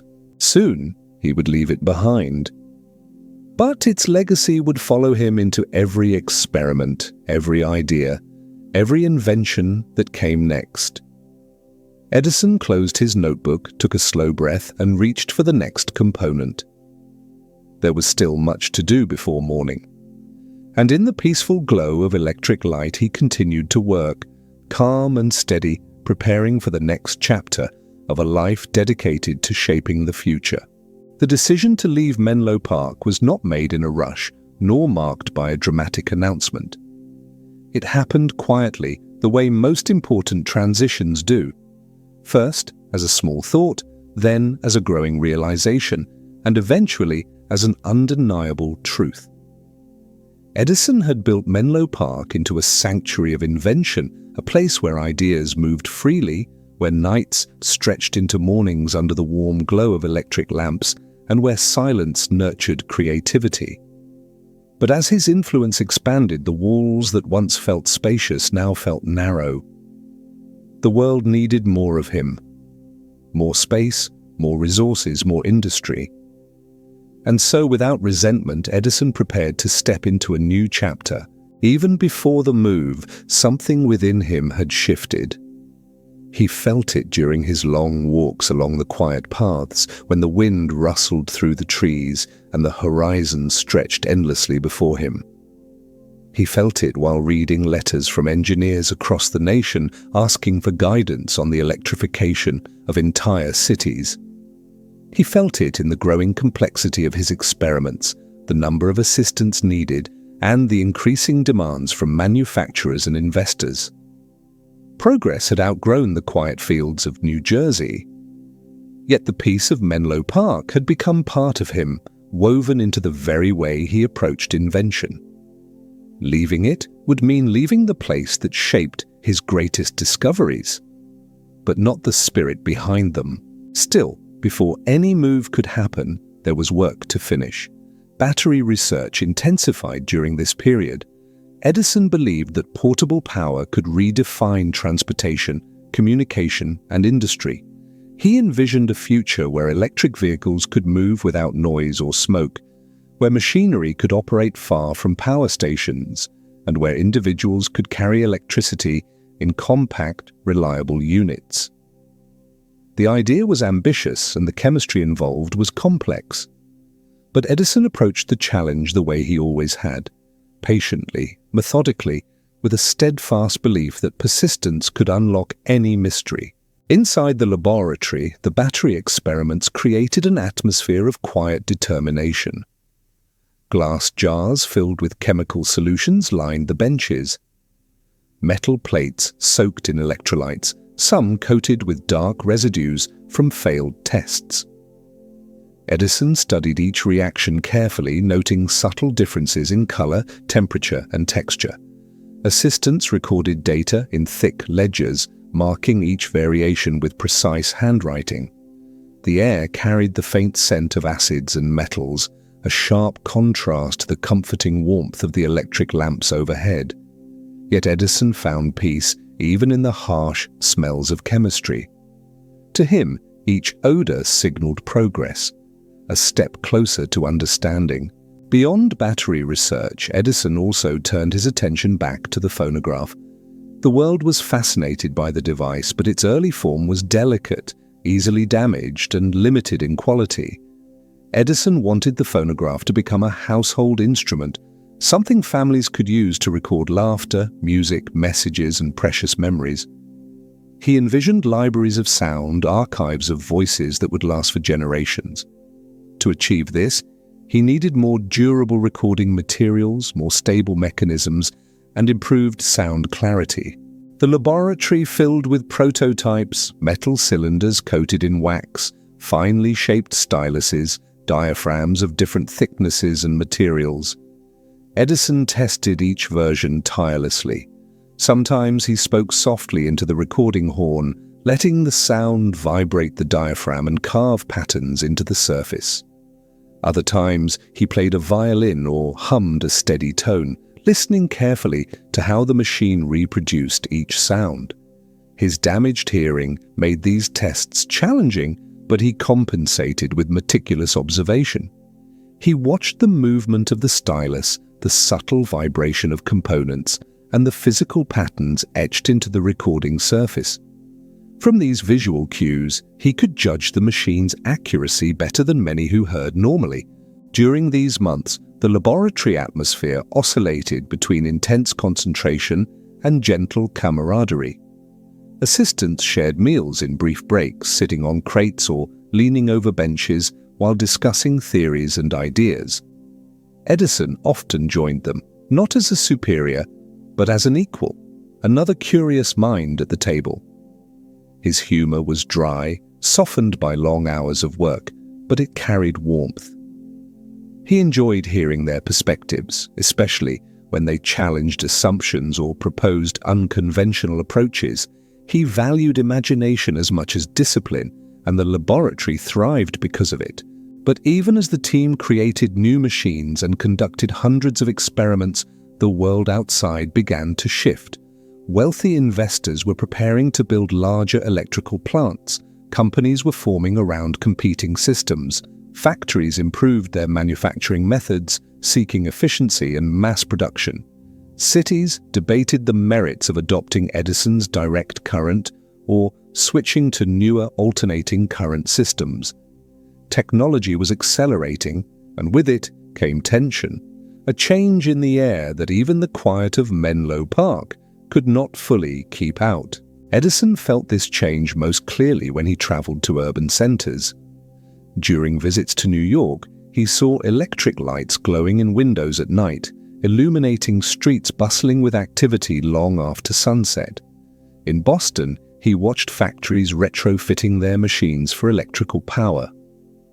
In Philadelphia, he met engineers developing new motors based on principles he had introduced.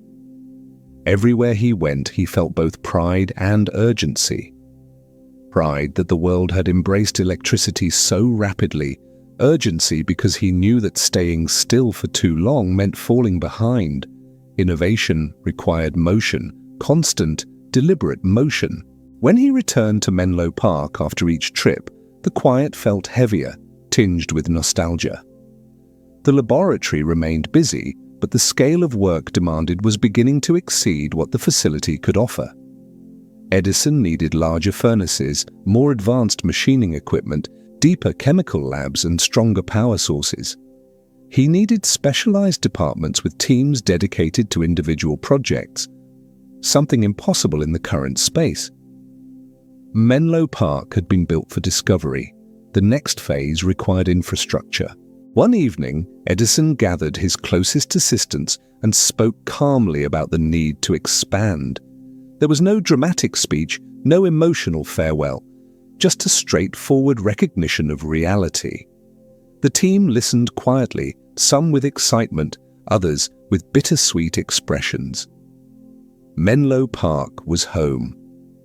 It had been the birthplace of inventions that changed the world. But they trusted Edison's vision, and they knew that wherever he went, the spirit of Menlo Park would follow.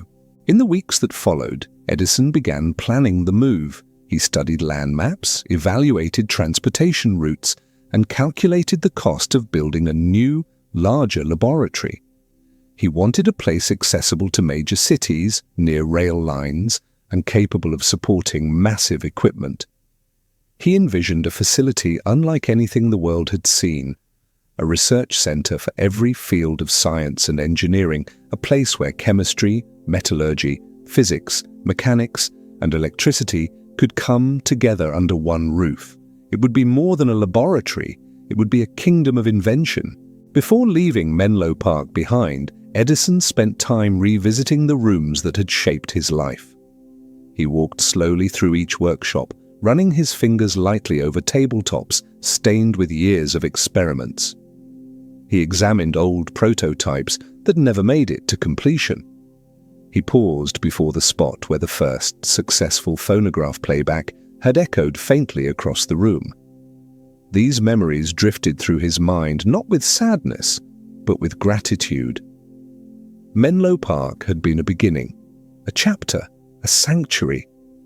It had taught him how to think independently, how to trust failure, how to embrace the long, slow rhythm of discovery. On one quiet evening, Edison stood outside the laboratory watching the lamps glow warmly against the dark sky. The buildings cast familiar outlines, their shapes softened by the surrounding fields.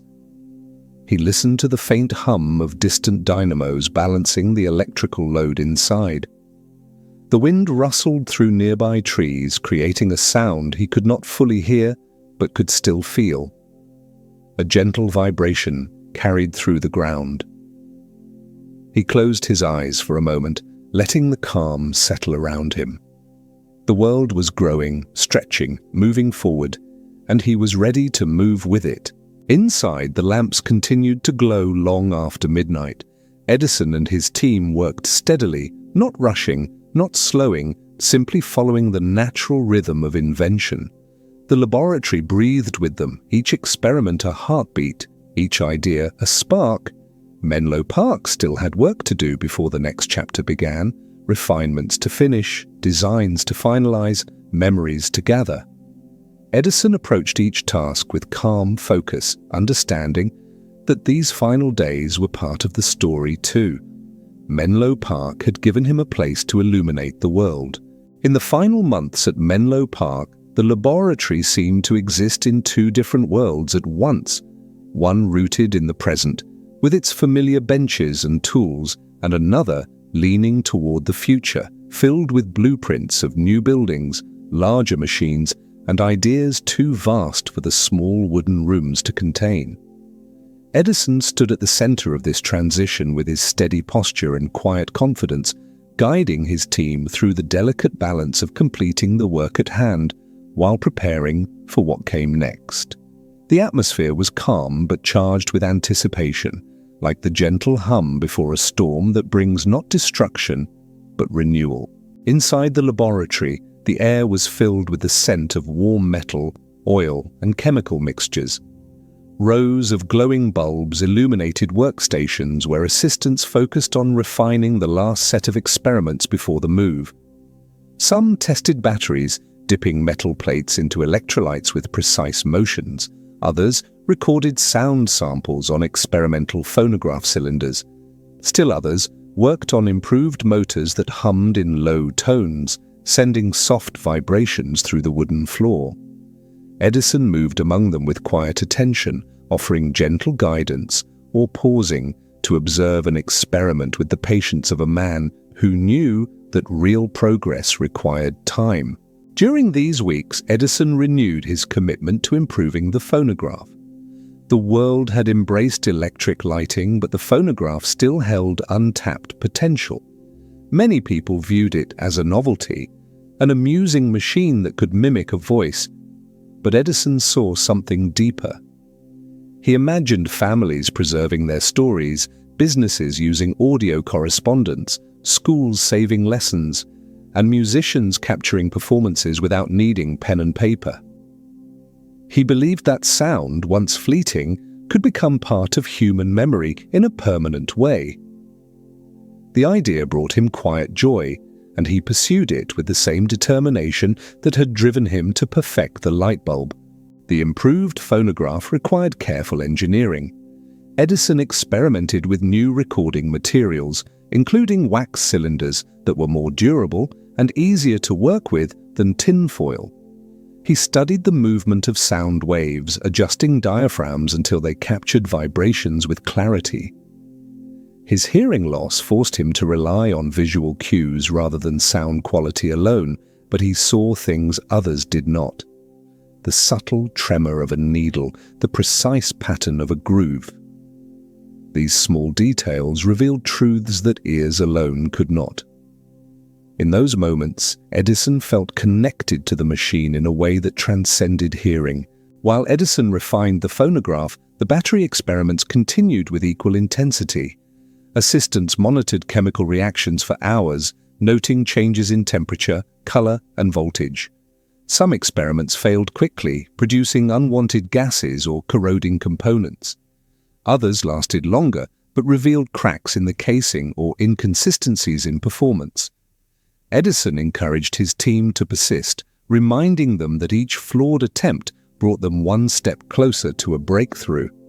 His calm belief in slow, steady progress shaped the spirit of the laboratory, a place where failure was not feared but welcomed as a teacher. Outside the laboratory, the world continued evolving. News of electrical systems reached even remote towns, and letters arrived from people asking Edison for advice on how to electrify their homes and businesses. Railroads inquired about electric locomotion. Factories wanted to replace steam engines with clean, quiet motors. Schools requested phonographs for educational demonstrations. Edison read these letters carefully during quiet evening hours, drawn by the possibility of helping people far beyond the borders of Menlo Park. Yet he also understood that responding to this growing demand required more than enthusiasm. It required structure, organization, and growth. That growth came in the form of a new laboratory, a larger, more sophisticated research center where electricity, chemistry, mechanics, and metallurgy could be studied under one roof. The plans were complex, but Edison felt motivated rather than overwhelmed. He had always believed that invention thrived in environments designed for it. Menlo Park had served as the birthplace of countless ideas, but the next stage demanded a facility capable of supporting hundreds of experiments running simultaneously. It needed stronger foundations, wider rooms, higher ceilings, and machines powerful enough to shape the future. As the team prepared for the move, Menlo Park remained alive with purpose. Assistants sorted tools, packed fragile equipment, and organized notes into carefully labeled boxes. Edison reviewed each section of the lab to ensure nothing essential was left behind. He touched the bulky dynamos that had powered early experiments, ran his fingers across shelves filled with jars, and examined piles of metal scraps that had once been part of prototypes. Each object carried a memory, a moment of discovery, a failure that led to insight, or a long night spent in quiet thought. Menlo Park was more than a laboratory. It was a diary written in wood, glass, metal, and light. In those final days, visitors arrived wanting to see the famous laboratory one last time before the move. Some were engineers hoping to understand Edison's methods. Others were families who simply wanted to see the birthplace of the light that now illuminated their homes. Edison greeted them kindly, answering questions with his calm voice, showing them the phonograph, explaining the details of his electrical system. He never boasted. He spoke plainly, letting the machines speak for themselves. Many left inspired, sensing that they had stepped into history. One evening, after the visitors had gone and the laboratory had grown quiet again, Edison sat at his workbench alone. A single bulb glowed softly beside him, its carbon filament steady and warm. He looked around the room, taking in the familiar shapes, the tall shelves, the wooden floors, the benches covered with tools. The silence of the night wrapped around him like an old friend. It was in this silence that he had done his best thinking, the kind that comes not from the pressure of deadlines, but from a deep love of discovery. He let himself sit still, allowing memories to drift gently through his mind. He remembered the first experimental bulbs that had glowed for only minutes. He remembered the night the phonograph spoke for the first time, faint and ghost-like. He remembered the long arguments about materials, the endless tests, the smell of burnt filaments, the hum of dynamos. Most of all, he remembered the feeling of calm determination that carried him through every failure and every small success. These memories were not sentimental. They were foundations, pieces of a journey that shaped him as much as he shaped it. As Edison gazed at the glowing bulb, he felt a quiet certainty settle over him. The move to a new laboratory was not an ending, but an evolution. The spirit of Menlo Park, its patience, curiosity, and devotion to progress would follow him wherever he went. His new laboratory would carry the same values, expanded into a larger space. The work would continue deeper and wider than before. Innovation was not tied to a location. It lived in the mind and the discipline of those who pursued it. The following morning, as sunlight touched the fields outside, Edison met with his team and outlined the path forward. His voice was calm, steady, and filled with conviction. The move would take time. It would require planning, cooperation, and patience. But it would also open doors to discoveries that the cramped spaces of Menlo Park could no longer support. His team listened with quiet excitement, sensing the importance of what lay ahead. As boxes were packed and equipment was prepared for transport, Edison walked through the laboratory one last time. The rooms felt slightly emptier, but still filled with the echoes of years of work.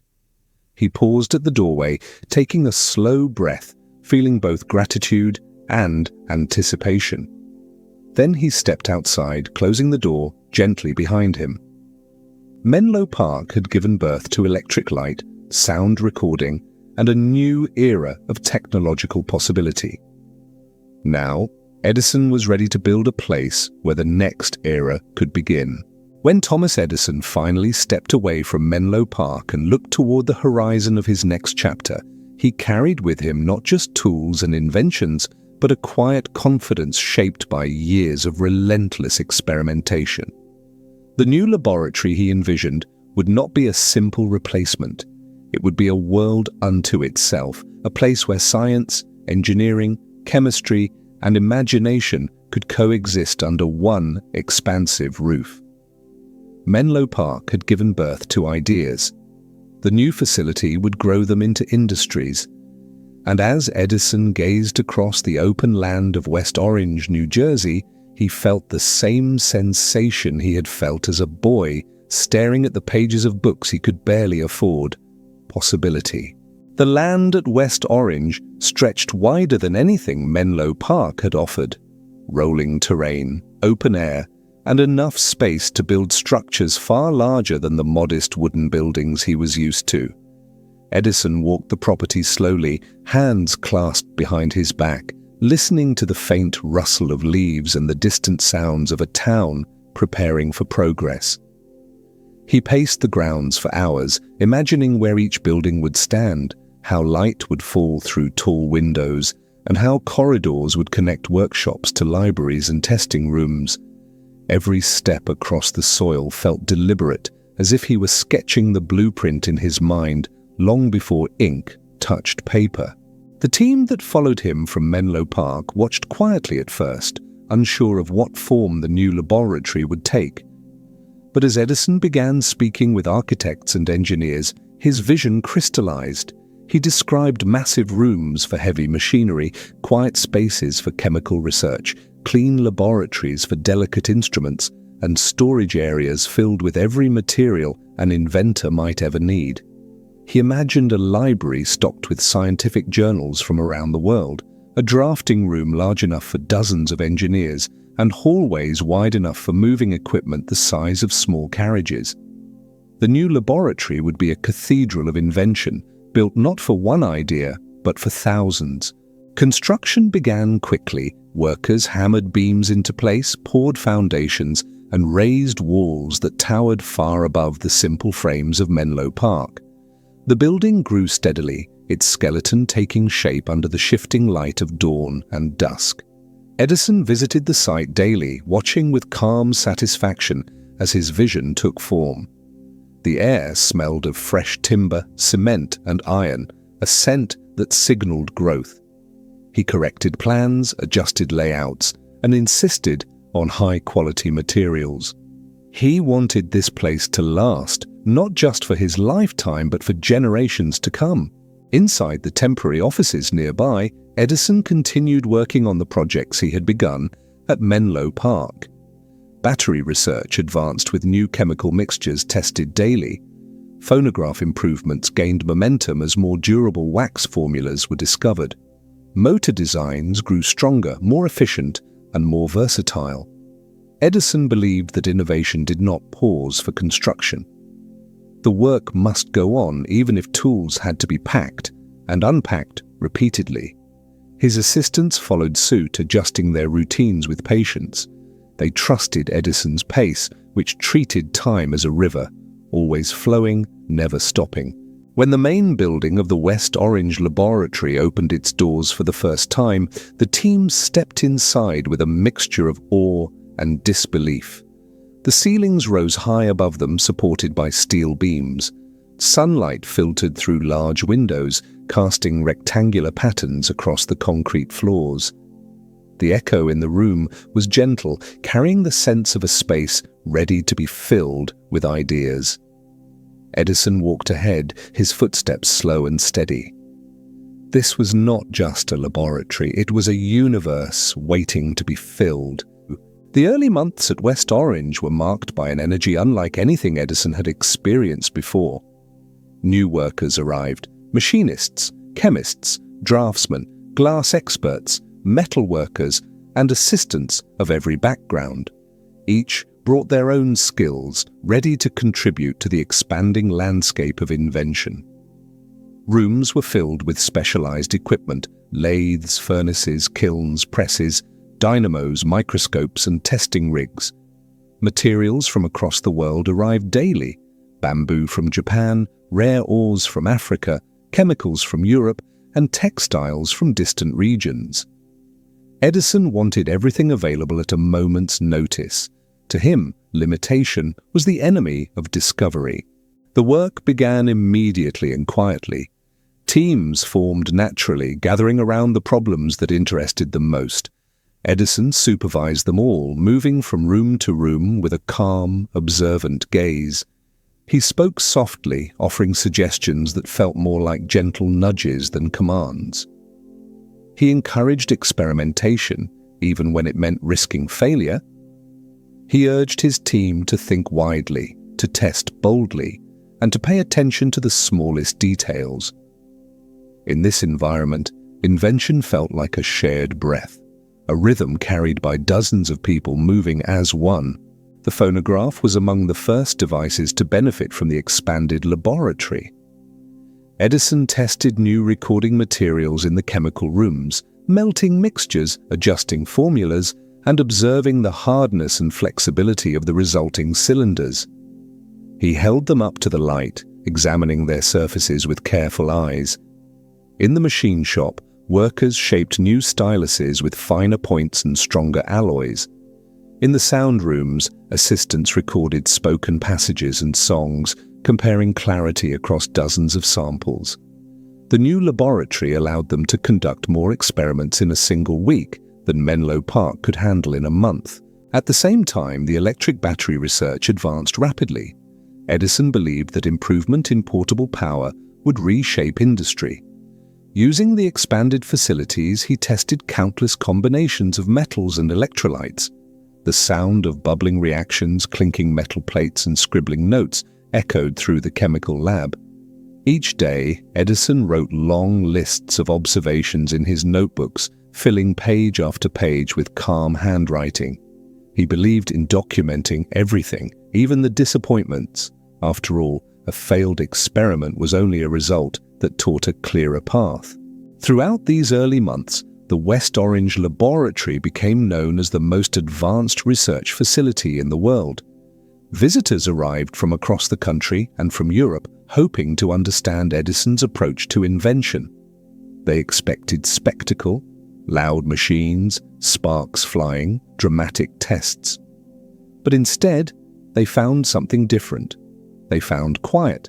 They found concentration. They found dozens of individuals working with patience, each contributing to a larger purpose. Edison welcomed them with soft-spoken explanations, guiding them gently through rooms filled with activity. He believed that work should speak for itself. Beyond sound and power, Edison turned his mind toward motion pictures and a completely new frontier. He imagined capturing movement the same way he captured sound, storing it so that people could watch plays, performances, and real-life scenes long after they occurred. The idea fascinated him. He began building devices that could expose images in rapid succession, testing shutters, lenses, and photographic materials. Assistants constructed crude frames for film strips, advancing them by hand, while Edison studied the blur and clarity of each frame.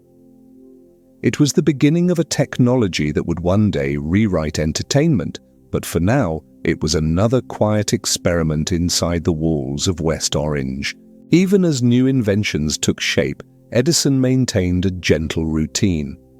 He arrived early each morning, often before sunrise. He walked through the halls, absorbing the stillness before the day's activity began. He paused at various stations, tracing the edges of unfinished prototypes with his fingertips. He breathed in the faint sense of oil, wood, metal, and chemicals. The laboratory was alive in a way that felt familiar yet new. It held the whisper of Menlo Park's spirit, persistence, patience, and calm exploration, but expanded to a scale he had once only dreamed of. At night, after the teams went home and the machines fell silent, Edison often remained behind. The quiet comforted him.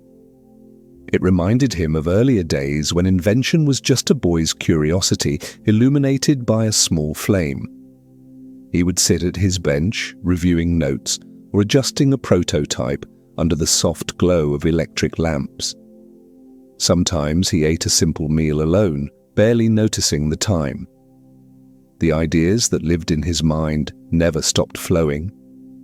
In these late hours, he often found clarity. The world outside slept, but inside the laboratory, the future continued to take shape. During one such night, Edison walked through the photography room, where early motion picture experiments lay scattered across a long table. He picked up a strip of perforated material, running it between his fingers. The images were faint, ghost-like, but they held movement, captured time. He imagined families watching stories unfold in their homes, theaters filled with audiences experiencing events thousands of miles away, and history preserved not just in words, but in motion. The vision settled in him with a quiet certainty. He knew this path was worth pursuing. As the months progressed, the laboratory grew not just in size but in purpose. It became a place where imagination met discipline, where ideas that once seemed impossible took on physical form.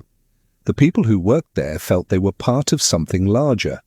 a slow, calm shaping of the world's future. Edison felt it too. The work was endless, but it was also fulfilling. Each day carried the promise of discovery.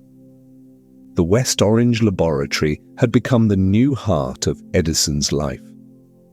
And inside its calm, glowing halls, the next era of invention was only just beginning. As the West Orange Laboratory settled into its rhythm, it quickly became clear that the place was more than a building. It was a living system, a quiet machine powered not by electricity alone, but by the steady flow of ideas moving through its halls. The first months had been focused on setup, organization, and the transition from Menlo Park's intimate scale to this vast new world. But once the final crates were unpacked and the machines were humming, Edison and his team entered one of the most productive periods of their lives. The facility began to breathe, work, and create in a way that felt almost organic. Each morning, as sunlight slipped through the tall windows, workers drifted into the building in a soft parade. Machinists wiping metal dust from their sleeves, chemists carrying notebooks filled with half-formed hypotheses, draftsmen rolling up fresh blueprints, the halls filled with the quiet, consistent sounds of progress, the tapping of metal on metal, the bubbling of chemical reactions, the low murmur of conversation.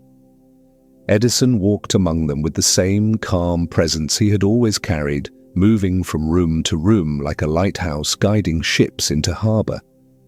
He offered suggestions, asked questions, and redirected experiments with gentle precision. The phonograph became one of the laboratory's central focuses during this time. Edison believed wholeheartedly that it could become a household companion, as indispensable as a clock or a lamp. He envisioned families gathering around it after dinner, listening to music or recorded messages. In quiet rooms across the laboratory, assistants tested new cylinder materials, melting wax mixtures, cooling them, shaving them to shape, and recording voices with experimental styluses. Edison often observed the patterns of grooves etched into the cylinders, reading them visually the way others listened with their ears. Each groove held a story, a vibration, frozen in time, and Edison treated them with the same curiosity he gave to electrical circuits. Meanwhile, the motion picture experiments grew into a steady current of activity. Edison believed that if sound could be captured, then movement could be captured too.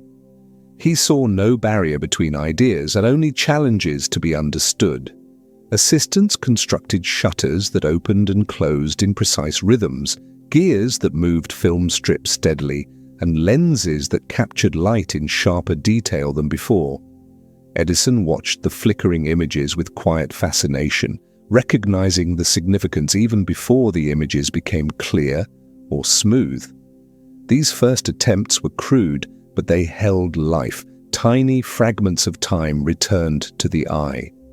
The concept filled him with the familiar calm excitement of a new frontier. The battery research also grew increasingly ambitious. Edison worked tirelessly on a new storage battery that could support industrial machinery, transportation, and portable tools. The chemistry was difficult and results came slowly. Some mixtures corroded their containers within hours, others produced gases or sludge. Still others held promise only to fail after long testing periods. But Edison persisted with unwavering patience. He believed deeply that the world needed a reliable source of stored energy, and he was determined to build it. In the chemical wing of the laboratory, long rows of jars bubbled quietly day and night, lit by warm lamps that reflected off their surfaces in golden ripples. Despite the laboratory's size and complexity, the atmosphere remained peaceful. Edison insisted on organization, clarity, and steady work. He discouraged unnecessary noise, preferring the soft rhythm of concentrated effort. People moved through the corridors with purpose but without rush. Each room had its own tone, the deep hum of dynamos in the machine shop, the faint crackle of chemical reactions in the wet labs, the whisper of drafting pencils in the design rooms.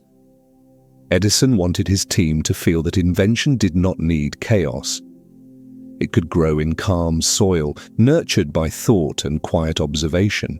As the work continued, Edison began to realize that the laboratory scale allowed him to pursue multiple large inventions at once, something Menlo Park had struggled to support.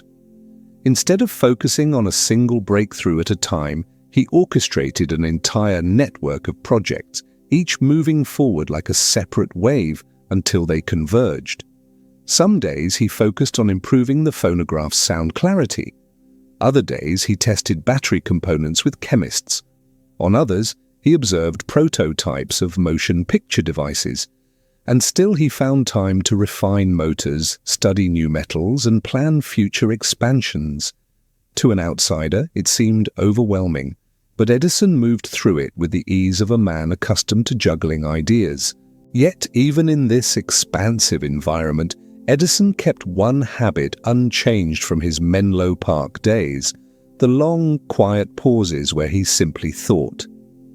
Late in the evenings, long after most workers had gone home, Edison would walk through the empty halls, hands behind his back, letting his footsteps echo softly against the concrete floors. He would pause near an unfinished machine, study it silently, and imagine how it might function once perfected. Other times, he stood at a window, looking out at the distant glow of street lamps, reflecting on how far electric lighting had come since the first flicker under a glass bulb. These moments cleared his mind and anchored him amid the constant flow of invention. As weeks turned into months, the laboratory became known across the world as a place where the future was being quietly assembled. Journalists visited regularly, taking notes and sketching diagrams. Scientists from Europe and Asia traveled long distances to observe Edison's methods. Some expected noise and spectacle, but instead found calm workrooms and patient experimentation. Many left surprised by the serenity of the place. They expected explosions of inspiration. Instead, they saw steady, thoughtful progress. Invention as a way of living, not a moment of lightning. In the midst of this growing activity, Edison also found time to cultivate new relationships with workers and assistants. He learned their strengths, understood their methods, and encouraged them to develop their own approaches.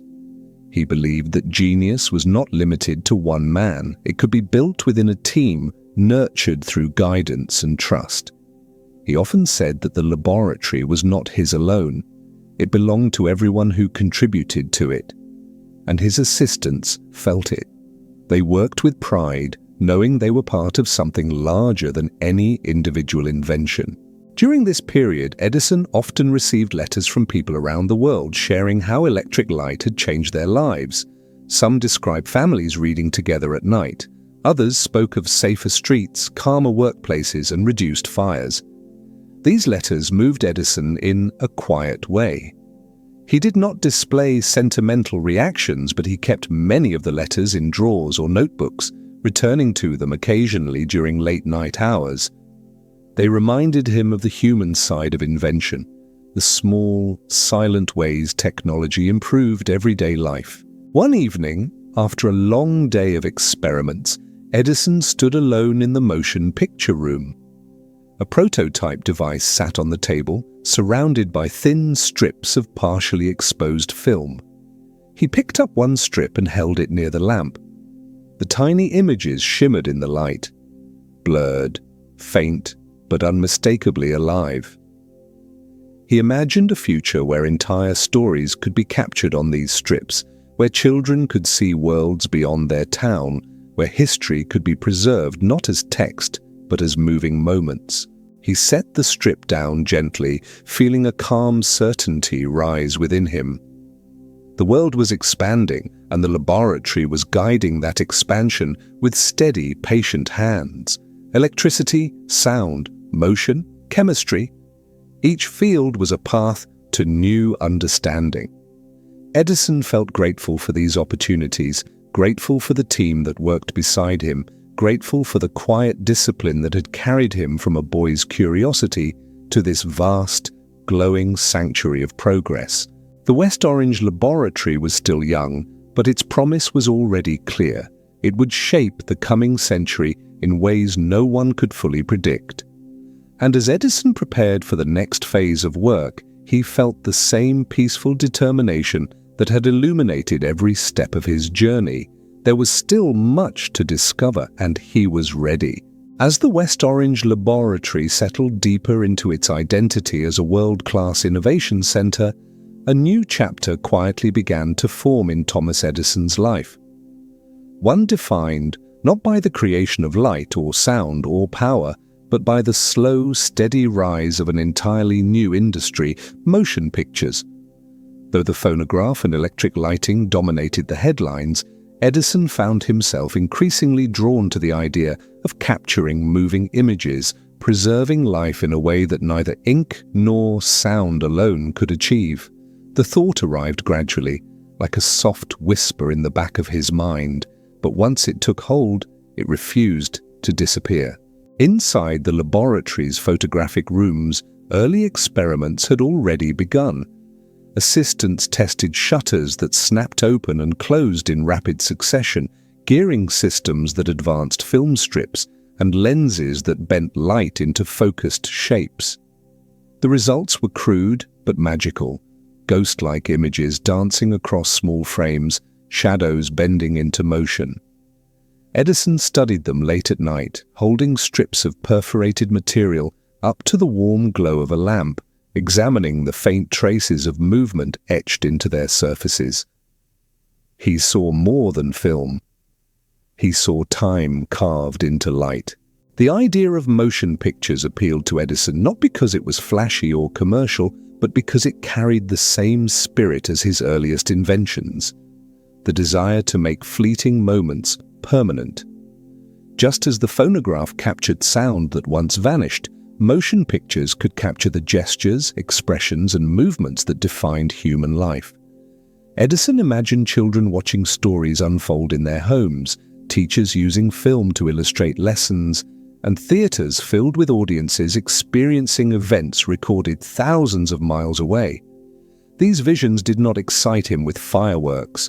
They filled him with a steady, calm certainty that this was the next path worth following. To pursue this vision, Edison assembled a specialized group within the laboratory. Machinists built mechanisms with precise gears and balanced wheels. Photographers experimented with emulsions and exposure techniques. Chemists developed formulas for film coating that dried evenly and resisted tearing. Draftsmen filled pages with diagrams showing film reels, shutters, and projectors in careful alignment. The air in the motion picture department carried the faint smell of chemicals and freshly cut wood, mixed with the quiet hum of machinery being tested piece by piece. Edison visited the department daily, moving between workstations with gentle attention.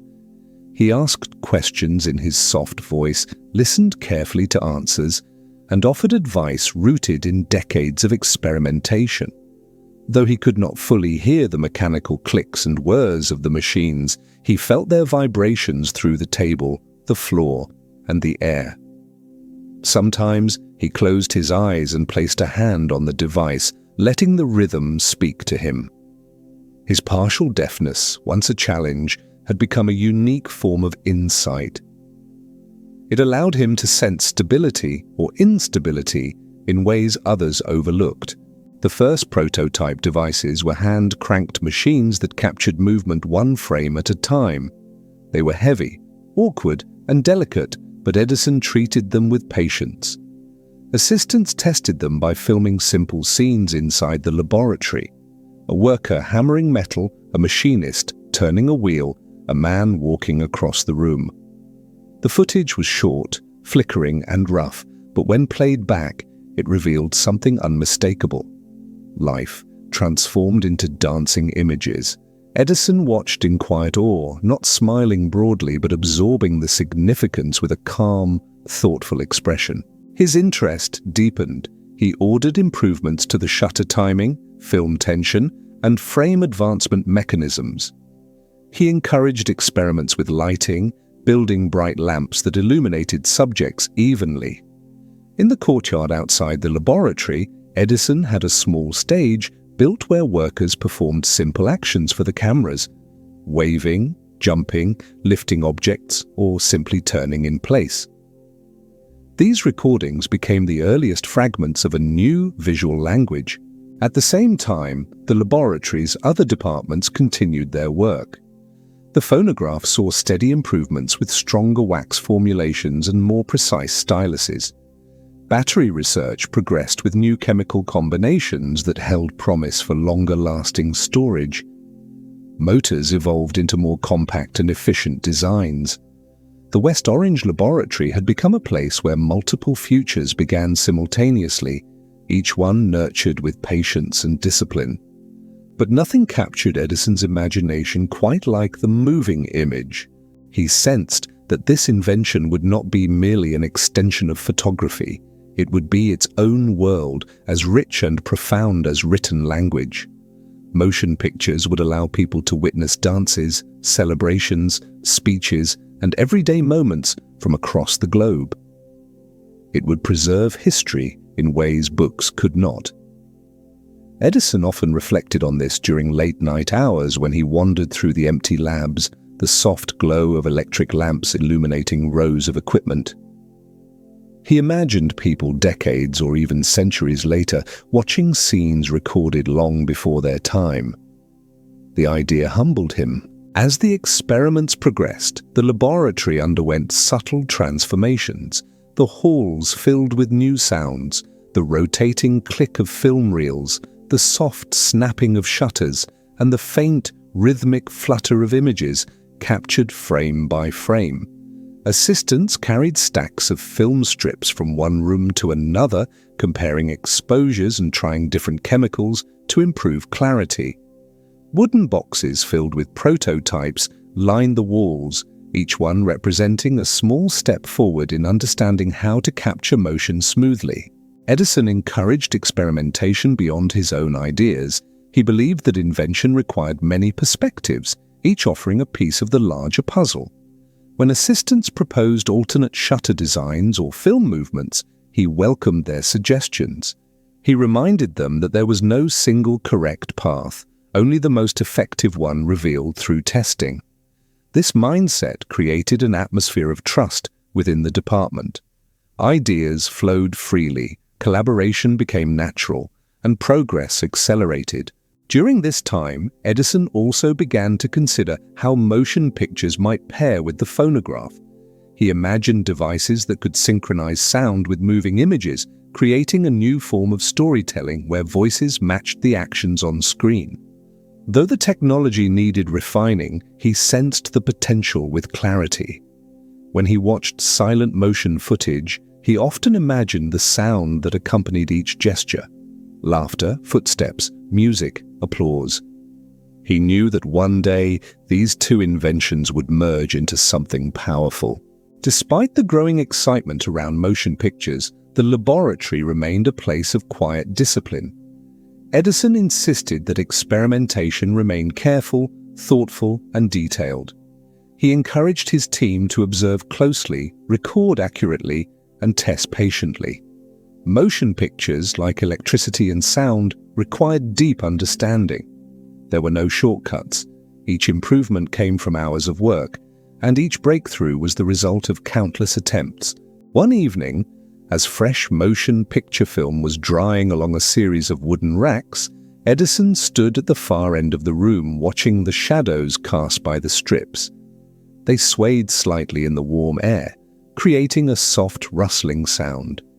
Edison walked slowly along the racks, gently touching the edges of the film. Though the images were too small to see clearly, he felt the depth of what they represented.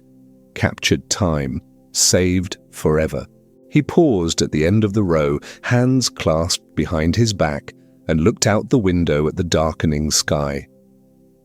The laboratory grounds were quiet. A few lamps glowed near the entrance, casting a warm halo on the path. Edison felt a familiar calm settling within him, the same calm he had known while building the phonograph, the light bulb, and the electrical system. It was the calm of sensing the beginning of something important, something that would reshape the world in ways no one yet understood. The West Orange laboratory was still young, but its potential had already begun to unfold. Edison knew there would be challenges, setbacks, and long nights, but he also knew that every flicker of motion captured on film marked a step toward a future where stories, memories, and human experience could be shared in a new, profound way. In the quiet glow of the evening, Edison felt ready for what came next. The story of motion pictures was only beginning. As the motion picture experiments advanced through the halls of the West Orange laboratory, Edison found himself entering a period of deep, creative flow. The invention was no longer a curiosity or a side project. It had become a fully realized pursuit, occupying entire rooms, full teams, and long stretches of quiet, thoughtful nights. The laboratory seemed to adapt to this shift, as if it had been waiting for motion pictures to arrive. New work tables appeared, new reels hung from racks, and new chemicals filled the shelves.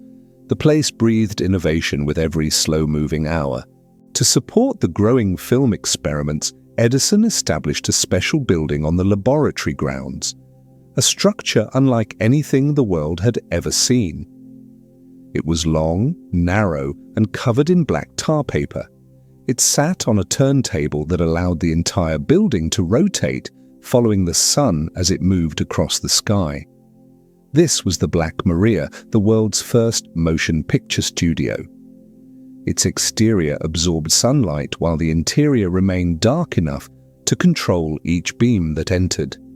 Edison oversaw its construction with careful attention, understanding that light was the heart of moving images. Without steady light, film could not capture motion. Without control, everything became blurred noise. Inside the Black Maria, early performers, laboratory workers, dancers, acrobats, musicians, and curious visitors stood before the cameras, moving slowly or dramatically as the machines captured their actions. The air inside the studio felt warm from the sunlight funneled through the ceiling panels. Edison watched from the shadows, studying the way performers interacted with the camera, noting where shadows fell, where highlights glowed too brightly, and where the film struggled to keep pace with movement.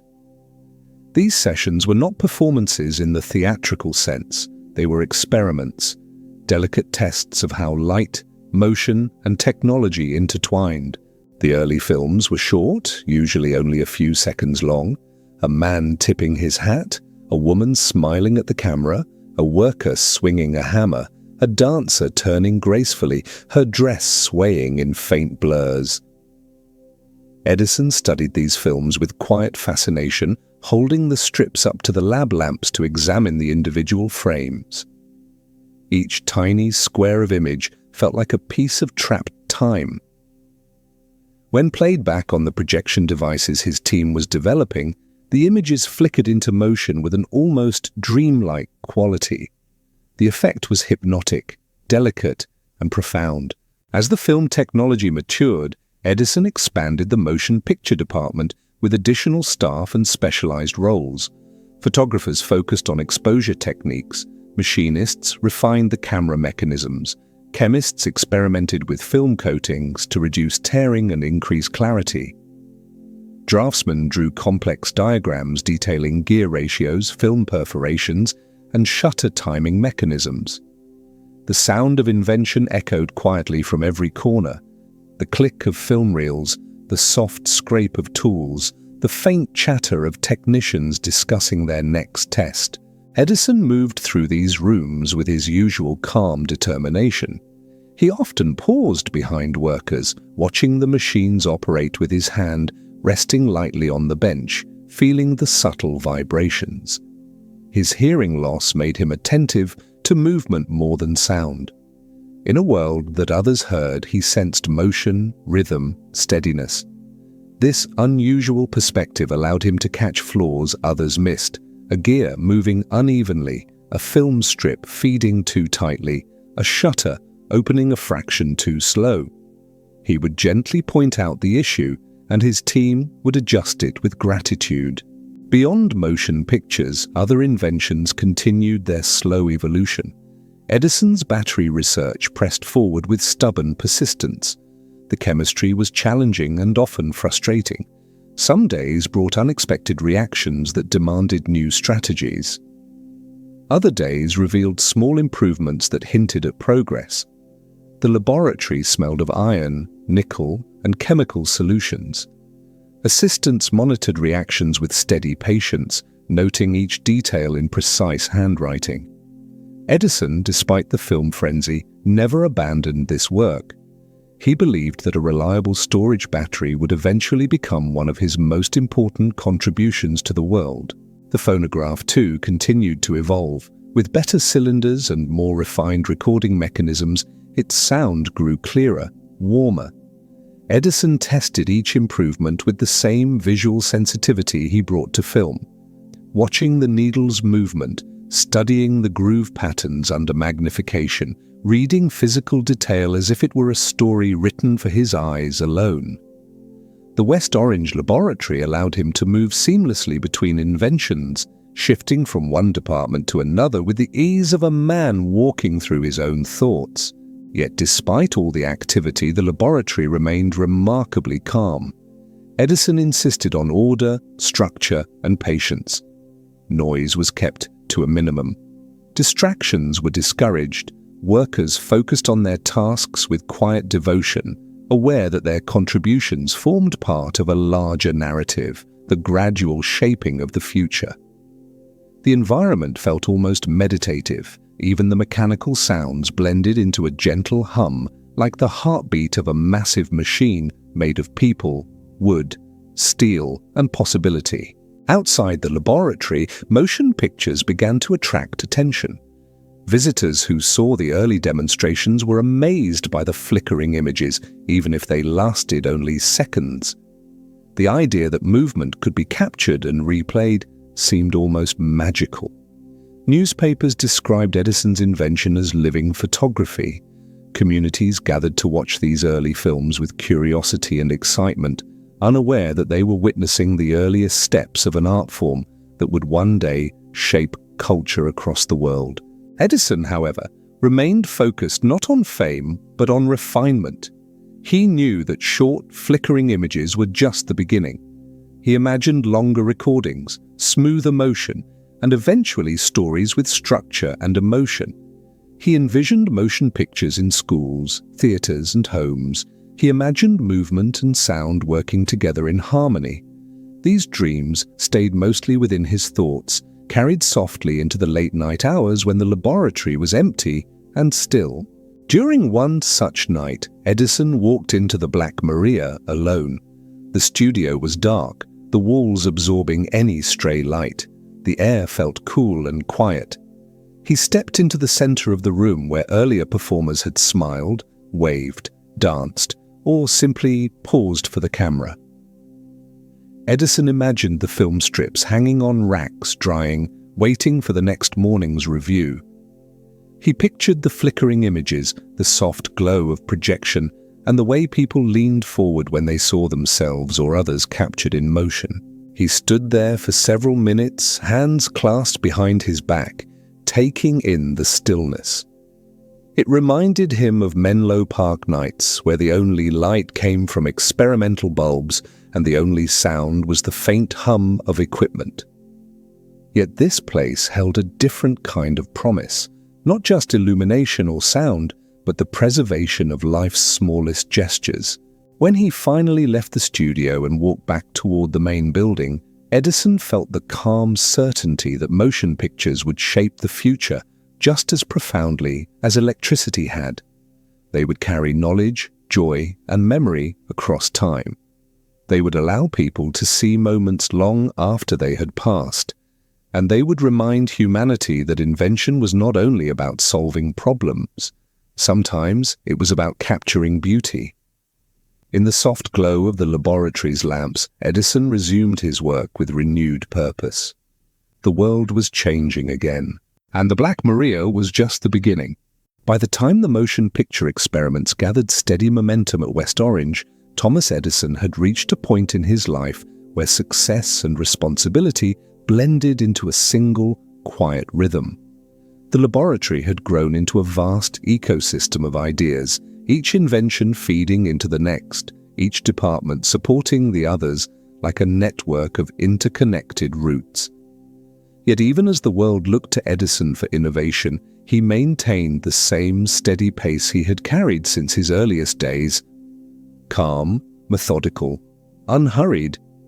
In the midst of global attention, he still approached each morning as if the future depended on his ability to think clearly and thoroughly in the silence before the day began. The motion picture department consumed much of his curiosity now. The Black Maria, with its rotating structure and tar-black walls, had become a gathering point for performers, technicians, and observers. Each day, sunlight streamed through adjustable panels, illuminating a stage built to capture movement in its purest form.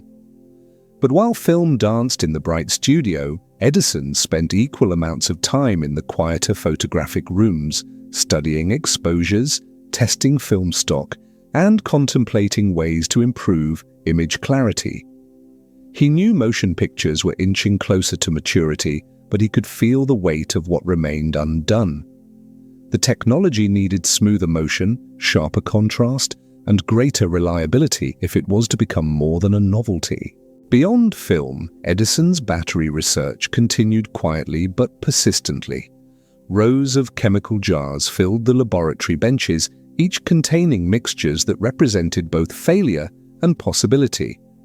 Edison believed deeply that a dependable storage battery could reshape transportation and industry, freeing machines from direct lines of power and allowing mobility without smoke, noise, or coal. Yet the chemistry proved stubborn. Mixtures that worked one week degraded the next. Plates corroded, solutions thickened, reactions shifted unexpectedly. But Edison did not lose patience. He encouraged his team to treat every setback as a clue, a piece of information that narrowed the path forward. These twin pursuits, motion picture technology and battery development, shaped much of Edison's work during this period. The days often passed in a quiet cycle of experiments, observations, and refinements. The laboratory echoed with soft sounds, the rotating gears of prototype cameras, the bubbling of electrolytes, the clicking of shutters, and the steady shuffle of papers filled with handwritten notes. There was a sense of forward movement everywhere, but it was gentle, like a current, flowing steadily through a river rather than a storm crashing through the sky. In the early mornings, Edison often walked alone through the laboratory before others arrived. He paused to look over experiments left running overnight, inspecting readings from meters or checking the condition of film strips drying along wooden racks. These solitary walks grounded him. In the quiet, he could hear the faint hum of equipment and the gentle creak of the building settling into the day. These sounds, or rather the vibrations he felt more than heard, reminded him of the steady pulse of invention, the slow, patient heartbeat of progress. To Edison, invention was never frantic. It was a marathon, not a sprint. And West Orange was the perfect place to run it. As the world grew more aware of Edison's motion picture work, requests began to arrive from theatre owners, educators, and businessmen who saw the device's potential. They asked for demonstrations, partnerships, and exhibitions. Edison reviewed their proposals with measured thought. He understood the commercial potential, but he also knew the technology was not ready for mass adoption. He believed in refinement before release, a lesson shaped by years of experience. When people see a new invention for the first time, he often said, their impression becomes its reputation, and reputations once formed rarely change. Meanwhile, in the heart of the laboratory, technicians tested new camera designs, adjusting internal gears, replacing worn parts, and recording fresh footage in the Black Maria. Some days featured performers in costumes or small troupes demonstrating dances. Other days involved simple scenes: a man lifting weights, a woman waving a handkerchief, children laughing and turning in circles. These scenes were short, often only seconds long, but they carried the essence of life. When Edison reviewed them at night, he saw not mere experiments, but the beginnings of a new language, a visual vocabulary that could speak across borders and eras. Outside the laboratory, the world was changing rapidly. Cities were expanding, electric networks stretching block by block. Streetcars hummed along tracks, telephone lines multiplied, factories grew quieter and cleaner as electric motors replaced steam engines. Newspapers carried stories of technological marvels from everywhere: automobiles rumbling down early roads, wireless signals crossing open air, scientific breakthroughs challenging long-held beliefs. Edison followed these developments with calm interest. He did not see them as threats or competition. He saw them as signs that humanity had entered a new age, one where invention was not isolated but shared, expanding like light spreading across a dark horizon. During this time, Edison also found himself reflecting on the past more often than before. Not nostalgically, but thoughtfully, as if tracing the threads that had led him to this moment. He remembered reading books by lamplight as a boy, dreaming of understanding the world. He remembered pulling levers in telegraph offices late at night, learning how information traveled across wires. He remembered the first crackling sparks of his early experiments, the glow of test bulbs at Menlo Park, the faint, ghost voice of the phonograph's first playback. These memories arrived gently, like old friends stopping by to sit for a while, and Edison welcomed them. They reminded him that every epoch of his life had been built on curiosity and persistence. In the afternoons, after hours of steady work, Edison sometimes stepped outside to walk the perimeter of the laboratory grounds. The air carried scents of nearby trees and machine oil drifting from open windows. He watched workers loading materials from rail cars, assistants carrying boxes of film supplies, and machinists discussing their latest adjustments. The grounds felt alive in a peaceful way, energized by the flow of ideas but never chaotic. Edison valued this atmosphere immensely. He believed that invention thrived in calm, not confusion. People did their best thinking when they felt steady inside. During one such walk, Edison paused near the entrance of the Black Maria. The studio sat quietly, its black exterior absorbing the late afternoon light. He looked at the structure with thoughtful eyes. It had become a symbol, not only of motion pictures but of adaptability and invention. The ability to rotate the entire building to follow the sun demonstrated the kind of flexibility Edison valued. Solutions did not need to be complex, they just needed to work. He ran his hand along the wall, feeling the warmth of the sun still lingering on its surface. Inside, dozens of film strips from the day's experiments hung drying in the dim air. Edison stepped into the studio, letting his eyes adjust to the interior. Dust motes floated through the beams of light. A camera sat on its support, pointed toward the simple stage. The place felt nearly sacred in its stillness. He imagined the scenes captured here, moments preserved in strips of celluloid, waiting to come alive on the projection screens in the photographic rooms. He stood there for a moment longer, hands behind his back, letting the quiet fill him. Later that night, Edison returned to the main building where the film reels were being reviewed. He watched the flickering images with the same calm fascination he had held since the first tests. The actors moved in ghost-like rhythms, their gestures preserved in delicate flashes of light. To others, the footage might have appeared crude or limited, but Edison saw something deeper, the beginning of a new form of communication, one that would carry human expression across time.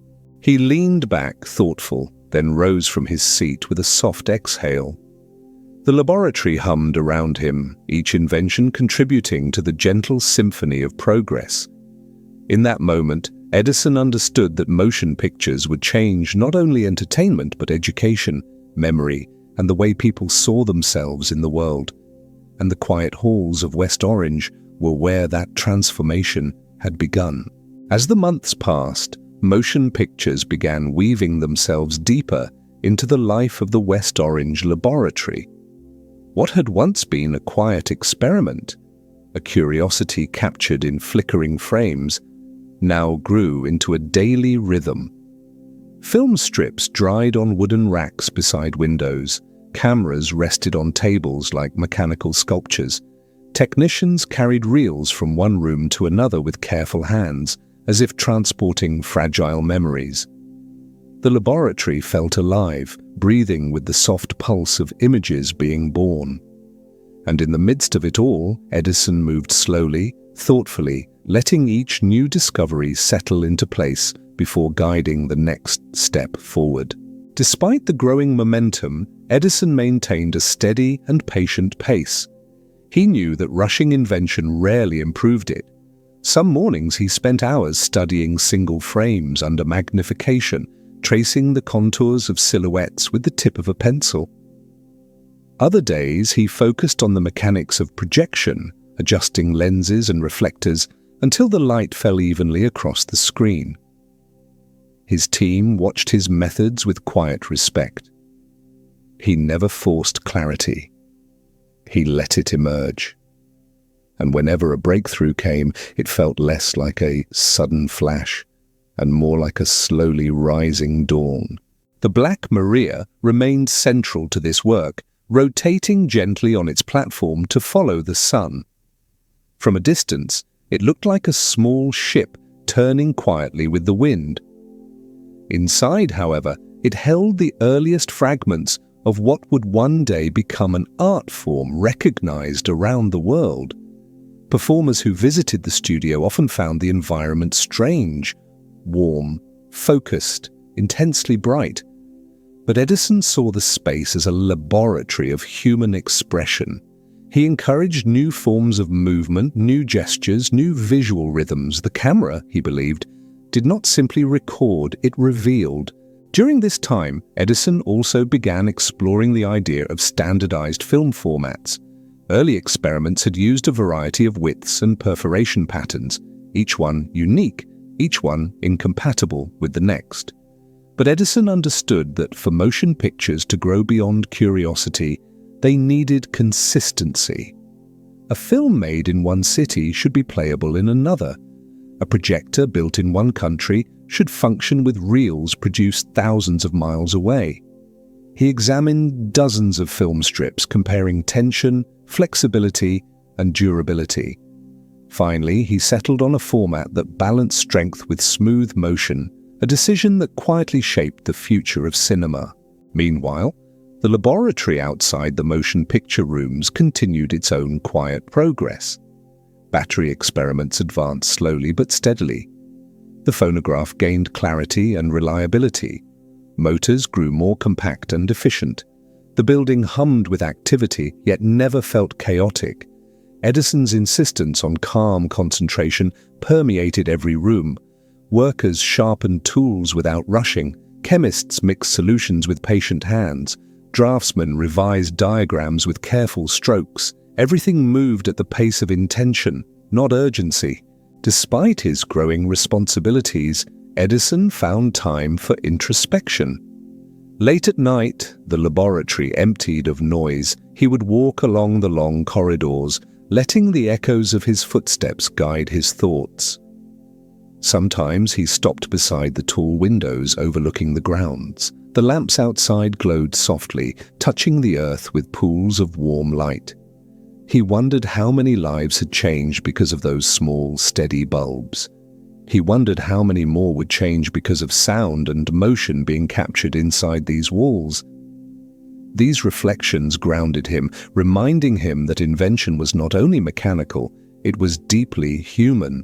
Outside the laboratory, excitement about motion pictures grew. Newspapers described the technology with a mixture of awe and speculation. Crowds gathered for early film demonstrations, staring with wide eyes at the ghost-like figures moving across the screen. Some laughed, some gasped, some simply watched quietly, unsure of what to make of the strange new phenomenon. Edison studied these reactions with mild curiosity. He cared less about applause and more about understanding what people saw, how they interpreted movement, how their eyes followed action, how their minds processed sequences of images. In response, Edison expanded the scope of the films being recorded.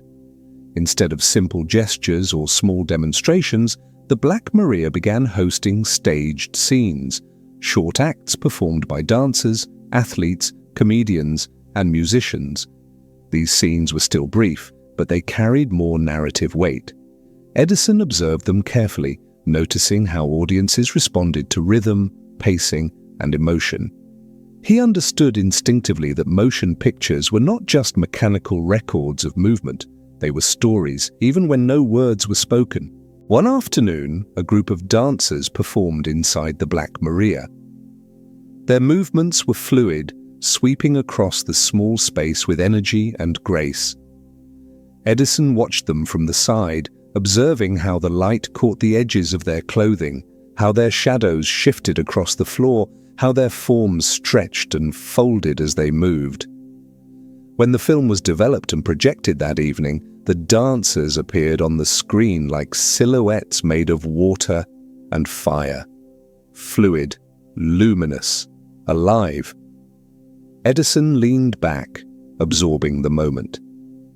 It wasn't simply that the images moved, it was that they felt expressive. Moments like this filled Edison with a quiet sense of awe. Not the loud, triumphant awe that came with public demonstrations, but a softer kind, the feeling of witnessing something that had never existed before.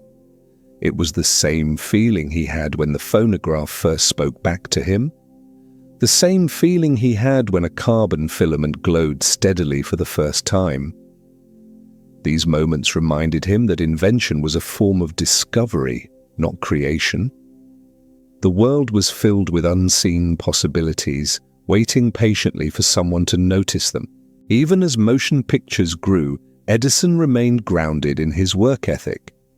He arrived early each morning, walked through the laboratory slowly, and examined experiments with steady eyes. He noticed details others overlooked, a faint discoloration in a battery plate, a subtle distortion in a film strip, a slight inconsistency in projection light. These observations, made quietly and without fanfare, shaped the direction of entire projects. His assistants learned from him not through lectures, but through example, patience, observation, simplicity. During the winter months, the laboratory took on a serene atmosphere. Snow fell softly outside, muffling the world beyond the windows.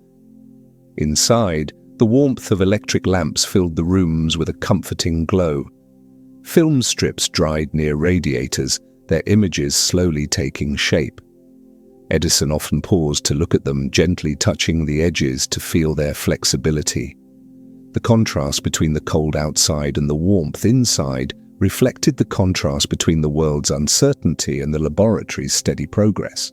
As the year advanced, Edison recognized that motion pictures were no longer a side project. They had become a defining part of his work, a new frontier standing shoulder to shoulder with the phonograph and electric light. The potential felt immense. Stories could be preserved, movements could be studied, life could be replayed. He felt the weight of that responsibility, but also the excitement of guiding a new technology into existence. One night, long after most workers had gone home, Edison sat alone in the projection room. A recent film flickered on the screen, a simple scene of two men shaking hands. The motion was smooth, steady, warm. Edison leaned forward, elbows resting on his knees, eyes focused on the glowing figures. They felt familiar, yet strangely timeless. When the film ended, the room fell silent. Edison sat there for several moments longer, letting the quiet settle around him. He understood in that moment that motion pictures were not merely a technical achievement. They were a way to preserve humanity itself. And the story of that discovery was only beginning. As motion pictures spread quietly through the halls of the West Orange laboratory, Thomas Edison found himself balancing the weight of a growing invention with the steady rhythm of daily experimentation. The world was beginning to notice his new creation, but inside the laboratory, life moved with the same calm persistence it always had. Workers arrived at dawn, notebooks tucked under their arms, their minds already turning toward the tasks ahead. Machines hummed, chemicals bubbled, and film strips dried in the soft warmth of electric light. Progress was slow, deliberate, and deeply rooted in the discipline that had defined Edison's entire life. Yet, as the internal work continued, the world outside began changing faster than ever before. Cities grew taller, streets grew brighter, and industries expanded with increasing hunger for electricity. Competitors developed their own systems, some challenging Edison's principles, others inspired by them. Newspapers wrote about alternating current battles, electrical accidents, and the future of power distribution. Edison observed all of this with composed eyes, not shaken by the noise. He understood that invention attracted debate, and he trusted the steady logic of experimentation more than public opinion. Still, even as electricity defined much of the public conversation around him, Edison's mind drifted steadily toward motion pictures. The technology was young, fragile, and imperfect, yet it stirred a fascination within him that rivaled even the excitement of electric light. He saw motion pictures not only as mechanical devices, but as a way to tell stories without language, stories that could cross oceans and generations. Ideas like that moved him quietly but profoundly. To refine the technology, Edison expanded the photographic department, adding new darkrooms, larger chemical baths, and improved projection spaces. Assistants measured light exposure with increasing precision, testing lenses of different focal lengths, and experimenting with film emulsions that captured more detail. Edison reviewed each improvement with a patient eye. He rarely rushed, rarely demanded immediate perfection. Instead, he allowed the experiments to unfold naturally, trusting that clarity would emerge through repetition and thoughtful observation. Meanwhile, the Black Maria, his rotating studio, continued to be the centerpiece of the motion picture effort. Each day, the dark building pivoted slowly to face the sun, following its arc like a sunflower made of tar paper and timbers. Inside, simple performances unfolded, wrestlers grappling, dancers turning in soft circles, workers performing repetitive movements that made perfect sense on film.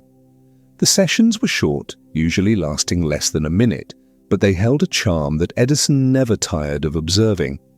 Movement on film felt different from movement in life.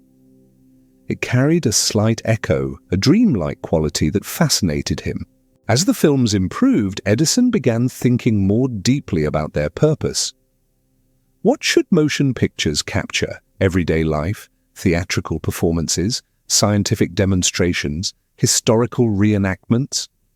He considered each possibility carefully. The phonograph had become a tool for preserving voices. The light bulb had become a tool for extending the day.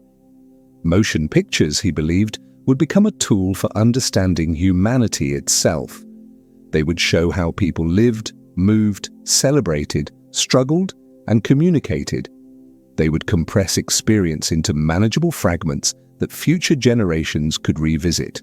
But as these visionary thoughts filled his mind, Edison still kept close to the practical tasks at hand. Each morning, he examined reels of film with a magnifying lens, looking for imperfections in the coating or inconsistencies in perforation spacing. His fingers, used to handling delicate filaments and fine machinery, traced the edges of each strip with gentle precision. Sometimes he spotted tiny tears or irregularities that others missed. Sometimes he noticed when the film tension had been slightly off, causing the frames to warp. These observations, small as they seemed, influenced decisions that shaped the entire development of the invention. At the same time, Edison remained deeply committed to the other projects unfolding within the laboratory. His storage battery experiments continued in long, patient cycles. Rows of jars filled with electrolytes lined the benches, each one quietly reacting under lamplight. Edison reviewed their progress between film sessions, comparing voltage readings and examining plates for corrosion. The battery work was slow and often frustrating, but he believed it would eventually become one of the most important inventions of his life. He never allowed excitement for new technology to overshadow the value of long-term efforts. The phonograph also continued to evolve, growing more stable, louder, and clearer as the months progressed. Edison sometimes listened to recordings not with his ears, but by watching the needle's movement and reading the groove pattern as if it were written text. His partial deafness had trained him to see sound in ways few others could. That unique perspective helped him refine the machine in ways even skilled engineers might have overlooked.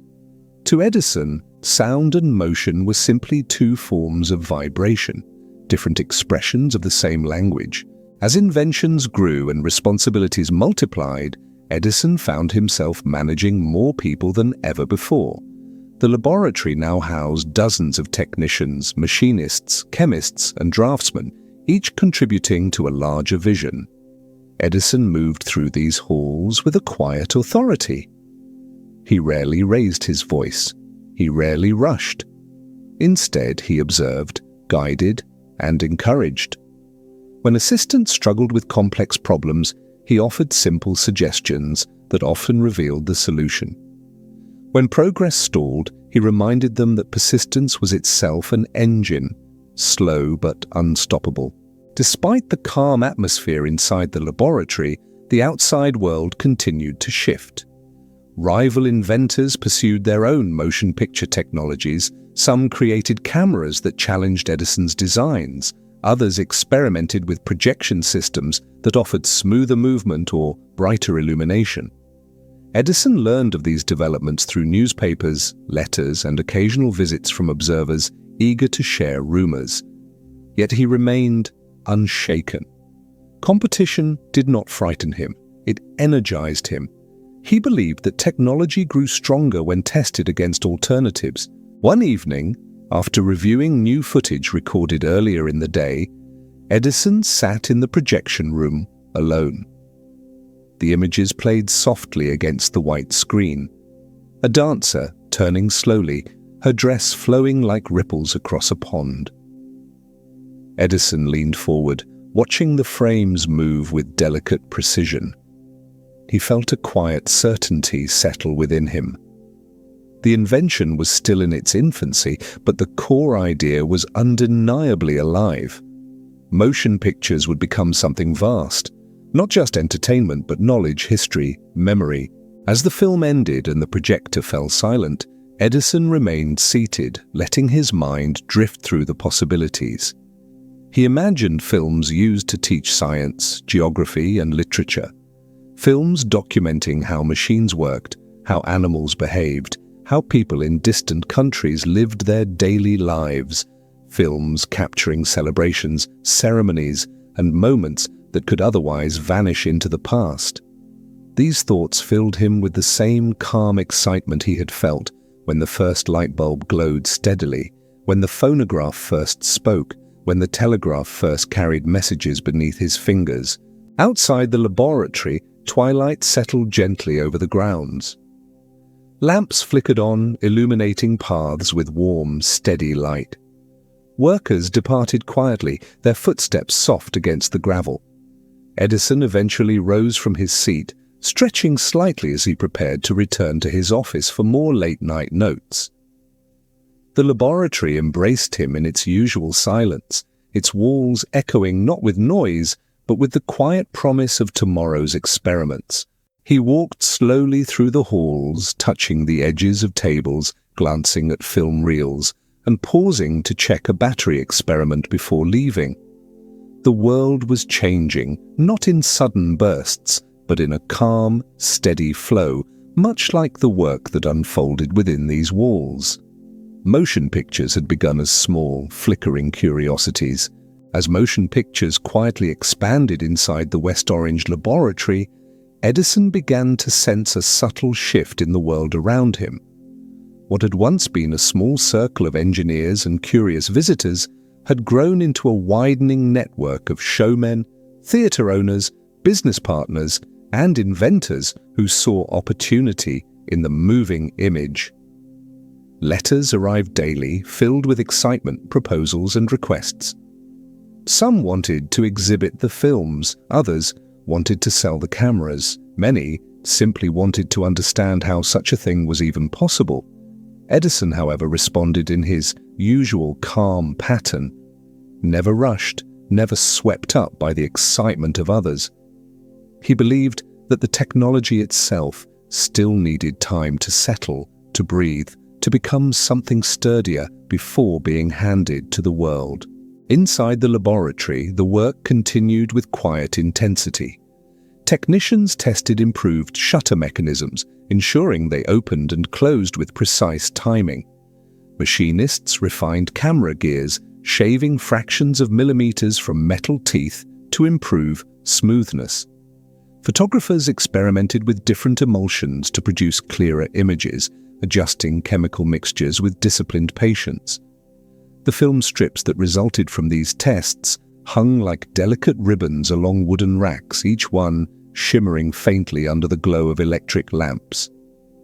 Edison often stood before these racks, scanning frames with a discerning eye, noting imperfections and subtle improvements with the experience of a man who had spent his life understanding the language of machines. Beyond technical refinement, Edison now found himself confronting a new question: how to present motion pictures to the public. While simple demonstrations drew enormous fascination, he understood that an invention only truly lived when placed in the hands of everyday people. The challenge, however, was that moving images required more than a camera. They needed a system, a reliable film format, a sturdy projector, a controlled viewing environment, and standardized reels that theaters could use without technical training. Edison approached this question not with excitement, but with quiet, methodical thought. He believed that systems mattered as much as inventions themselves. Meanwhile, the Black Maria continued its steady rotation throughout the day. Performers came with increasing frequency, offering dance routines, athletic feats, comedic skits, and small acts that played well within the studio's narrow frame. Edison watched each recording session with attentive patience. He observed how performers adapted their movements to the confines of the camera's field of view. He paid attention to how their shadows fell across the floor, how their clothing caught the light, how different actions translated into the rhythm of the film. To Edison, each session was less a performance and more an experiment, a discovery of how human expression behaved when captured by machinery. During one such session, a group of vaudeville performers visited the Black Maria.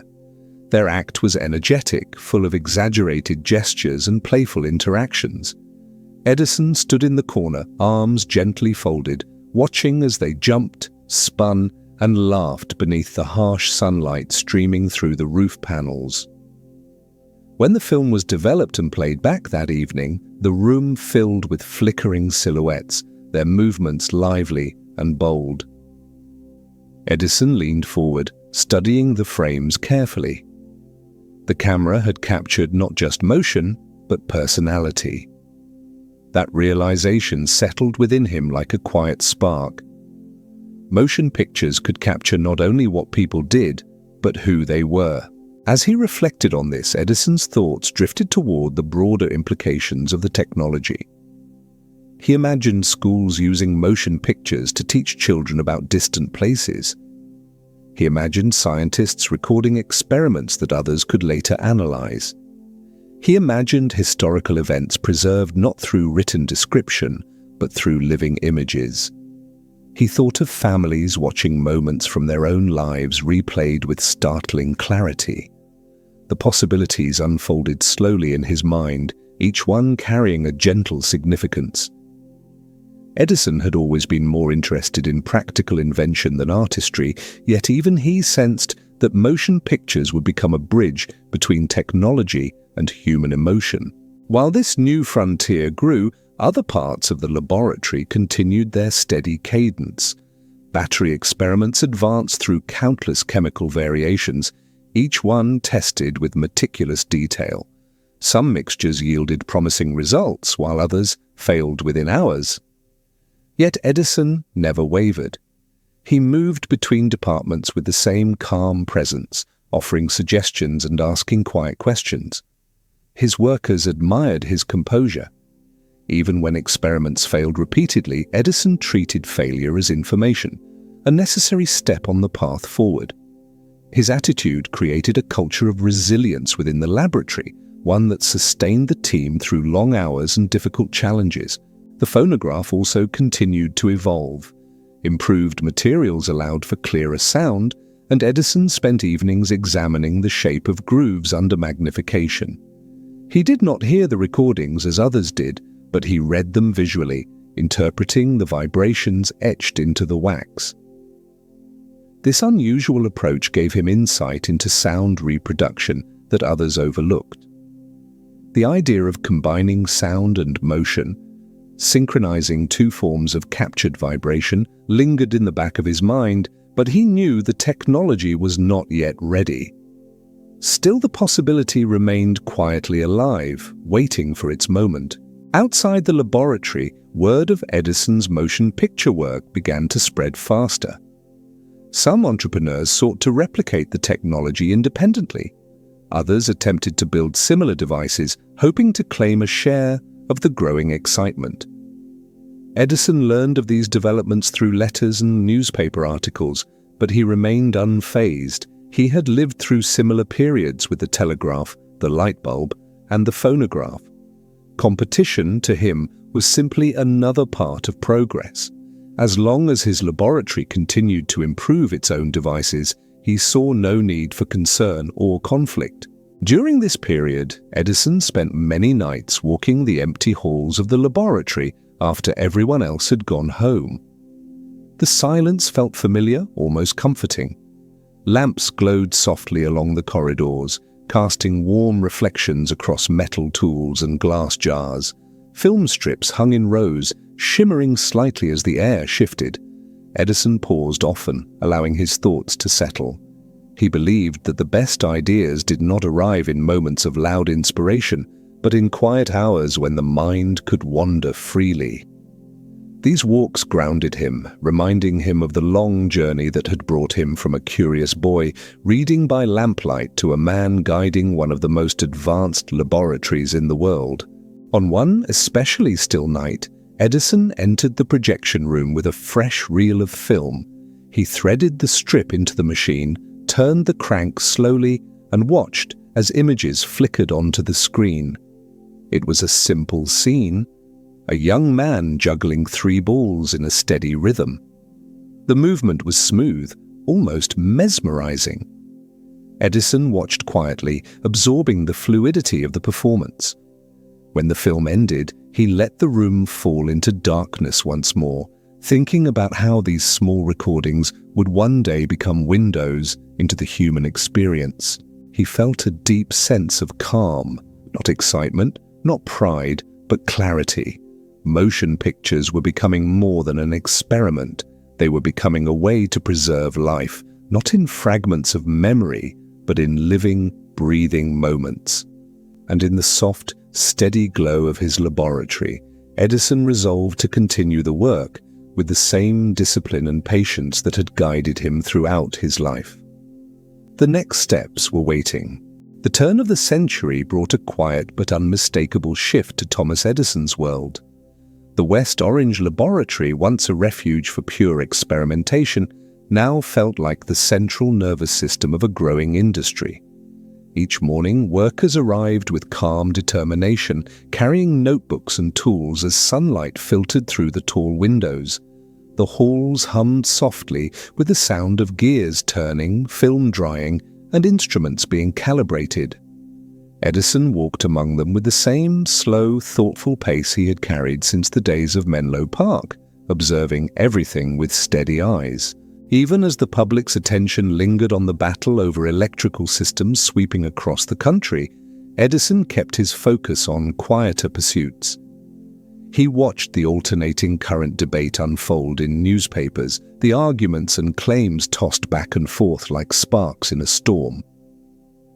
But he chose not to chase the noise. Instead, he immersed himself in the work he believed would shape the next era. The refinement of motion pictures, the steady improvement of the phonograph, and the long, patient search for a dependable storage battery.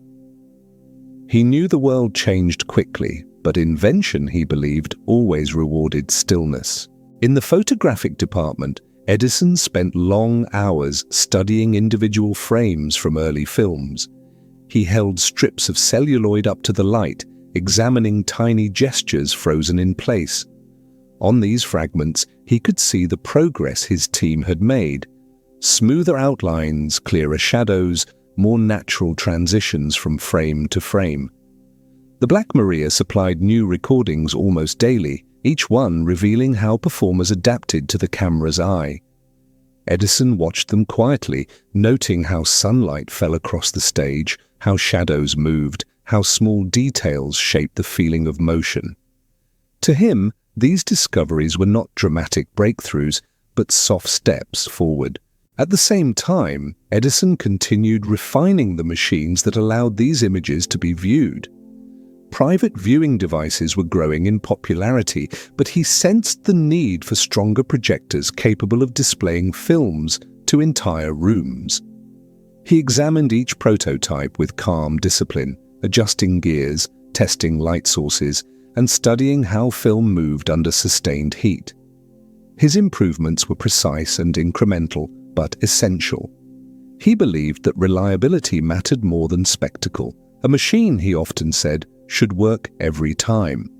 Silently, simply, faithfully. Beyond film, the phonograph remained a steady presence in Edison's life. He continued to refine its mechanisms with quiet dedication, studying the vibrations carved into wax cylinders as if they were lines of written text. His partial deafness had sharpened his ability to read sound visually, and he used that ability to guide improvements in clarity and tone. Each groove told a story, not only of the voice that made it, but of the machine that recorded it. Edison traced these stories with his eyes, adjusting materials and angles with meticulous care. The storage battery project demanded even more patience. Rows of chemical jars lined the benches of the laboratory, bubbling softly as experiments stretched on for weeks at a time. Some mixtures showed promise only to deteriorate under prolonged use. Others failed quickly, teaching important lessons about corrosion and stability. Edison never grew discouraged. He treated every failed attempt as a stepping stone, a necessary step in revealing the composition that lay somewhere ahead. His team followed his example, recording results with quiet precision, trusting that persistence would eventually uncover the truth. Yet beyond these experiments, Edison now carried the weight of leadership in ways he had not before. His companies were larger, his responsibilities wider. Meetings, finances, production schedules, and legal issues demanded his attention. Though he handled these duties with disciplined calm, they pulled him away from the pure, focused experimentation he loved. Still, he understood that invention did not live only at the workbench. It required structure, a foundation that supported not one idea but entire industries. He accepted this role with the same steady determination he brought to his inventions. To maintain balance, Edison embraced the quiet hours at the edges of the day. Early mornings became a sanctuary for thought. Late nights became time for reflection. He walked through empty corridors, touching the tops of workbenches and studying experiments left running through the evening. These solitary moments grounded him. They reminded him why he had chosen this path, not for recognition, but for the gentle, enduring satisfaction of discovery. The laboratory, in its stillness, felt alive to him. During one such night, Edison paused inside the projection room as a short film played on the screen. The flickering images showed a simple scene, a man raising his hat in greeting. The motion was smooth, warm, and real in a way he could not have imagined decades earlier. He watched quietly, hands folded behind his back, absorbing the significance of the moment. Motion itself had become something people could record, preserve, and share. It was a new way of remembering, a new way of communicating, a new way of seeing the world. When the film ended, the room fell into gentle darkness. Edison sat for a moment longer, letting the silence settle around him. He understood clearly that the invention was only beginning its journey. It would grow, change, and evolve far beyond its current state. But the foundation was here. The careful work, the patient refinements, the quiet belief that small steps created entire futures. As he walked back through the corridors, Edison felt the calm certainty that the next era of invention had already begun, and he would greet it the same way he had greeted every challenge before.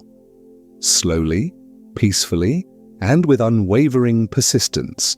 As the first decade of the new century took shape, Thomas Edison found himself in a world that was changing faster than at any point in his lifetime. Motion picture parlors spread through cities like quiet sparks, each offering the public a glimpse into the emerging future of recorded life.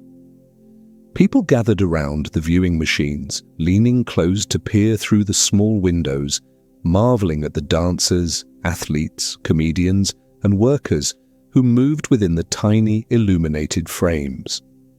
These scenes were short and simple, yet they carried a charm that made them unforgettable. Edison watched these developments with a calm detachment, understanding that invention often took on a life of its own once it left the laboratory. Inside the West Orange facility, the work continued with the same steady rhythm that had defined the place since its earliest days. The mornings began with Edison's slow walk through the halls, his hands clasped behind his back, his eyes moving from table to table as he examined notebooks, test results, and machines left running overnight. The laboratory was alive but peaceful. Film strips drying on racks, battery jars bubbling softly, phonograph cylinders lined neatly in rows awaiting inspection. Edison absorbed each detail with quiet satisfaction, feeling anchored by the disciplined pace of experimentation. As motion pictures grew in popularity, Edison shifted his attention toward larger projection systems capable of showing films to an entire audience at once. Private viewing devices had been successful, but projection represented a new frontier, one that required brighter lamps, stronger film materials, and smoother mechanical movement. Edison spent long stretches of time examining the projectors, adjusting their lenses, and watching how the film moved under intense light. He noted where the heat caused warping, where the gear mechanisms strained, and where the images flickered unevenly. These observations shaped each improvement, guiding the next version toward greater clarity and reliability. The Black Maria remained central to the motion picture process, though it now operated with more structure and purpose. Performers no longer arrived sporadically. Instead, filming sessions were scheduled carefully, ensuring a steady supply of new material for the growing demand. Dancers practiced their routines, actors rehearsed simple gestures, and musicians prepared short performances. Edison watched these scenes unfold through the camera's eye, paying close attention to the rhythm of movement and the way sunlight shaped the contours of each performer. Every detail mattered, for every detail became part of the captured moment. At the same time, Edison continued nurturing the phonograph with the same patient care he had given it from the beginning. The machine had grown more reliable over the years, yet it still offered room for improvement. Edison examined new diaphragm materials, tested new stylus shapes, and studied how vibrations shaped the grooves on wax cylinders. He leaned close to the recordings, reading sound visually as others listened with their ears. His unusual method allowed him to detect flaws that would have otherwise gone unnoticed, and each adjustment brought the phonograph closer to the warm clarity he envisioned. The storage battery project remained one of Edison's most demanding undertakings. Dozens of experiments ran simultaneously, each one testing different chemical combinations, temperatures, and plates.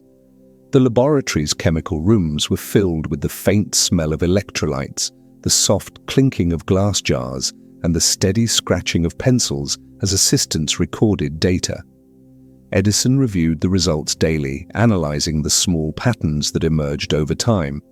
A slightly longer discharge, a slower rate of corrosion, a cleaner reaction. These improvements were small, but they accumulated like grains of sand forming a shoreline. He believed deeply that a breakthrough lay ahead.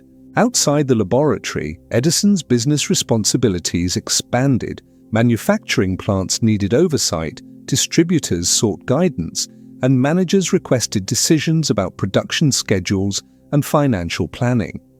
While Edison fulfilled these roles with steady discipline, his heart remained in the laboratory. He moved through meetings quietly, offering his conclusions in a calm, measured tone. But afterward, he always returned to the experiments, finding peace in the quiet hum of machines and the gentle glow of lamplight. To maintain clarity amid these growing responsibilities, Edison relied more than ever on the solitude of evening hours. When the workers had gone home and silence filled the halls, he walked through the laboratory slowly, pausing to observe battery tests still running, film drying under warm air, or phonograph cylinders stacked neatly beside the recording machines. These walks were moments of reflection, reminders of why he pursued invention with such persistence. In those quiet hours, he felt connected to the essence of his work, the steady pursuit of understanding, piece by piece, day by day. During one late evening, Edison entered the projection room where a new film reel had been set up for testing. He turned on the lamp and watched as the images flickered onto the screen, a simple scene of two men greeting one another with a handshake.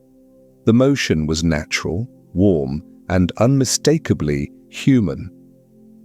Edison watched the scene several times, absorbing the gentle rhythm of movement. It struck him how far the technology had come, from the ghost-like silhouettes of early experiments to these confident, lifelike images. He felt no need for applause or celebration. Instead, he simply nodded, grateful for the progress and mindful of the work that still lay ahead.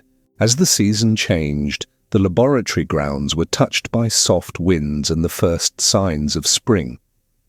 Edison often stepped outside during brief pauses in his work, breathing in the cool air and watching the electric lamps glow along the paths. These simple moments reminded him that invention was not only about machines. It was about the slow, steady unfolding of possibility, the way ideas matured when given time, attention, and care. By the end of the season, Edison understood that motion pictures were entering a new phase. The technology had left the confines of the laboratory. It had begun shaping daily life, influencing entertainment, education, and even the way people imagined the future. And yet he also knew that the work was far from complete. The coming years would demand better machines, clearer images, and deeper understanding. But Edison welcomed that challenge with his usual calm. For invention, he believed, was not a race toward the finish. It was a life lived one quiet discovery at a time. Phonographs preserved voices and music that once vanished the moment they were spoken. Motion pictures danced through viewing machines and projection halls, introducing audiences to a new kind of storytelling. And yet, inside Edison's laboratory, the pace of life remained gentle, steady, almost timeless. Invention continued not with fanfare, but with the quiet rhythm of hands working carefully, minds observing patiently, and ideas unfolding at their own deliberate speed. Edison began each morning as he always had, walking slowly through the halls of the West Orange laboratory before anyone else arrived. His eyes moved over benches scattered with tools, notebooks filled with sketches, and experiments left running overnight.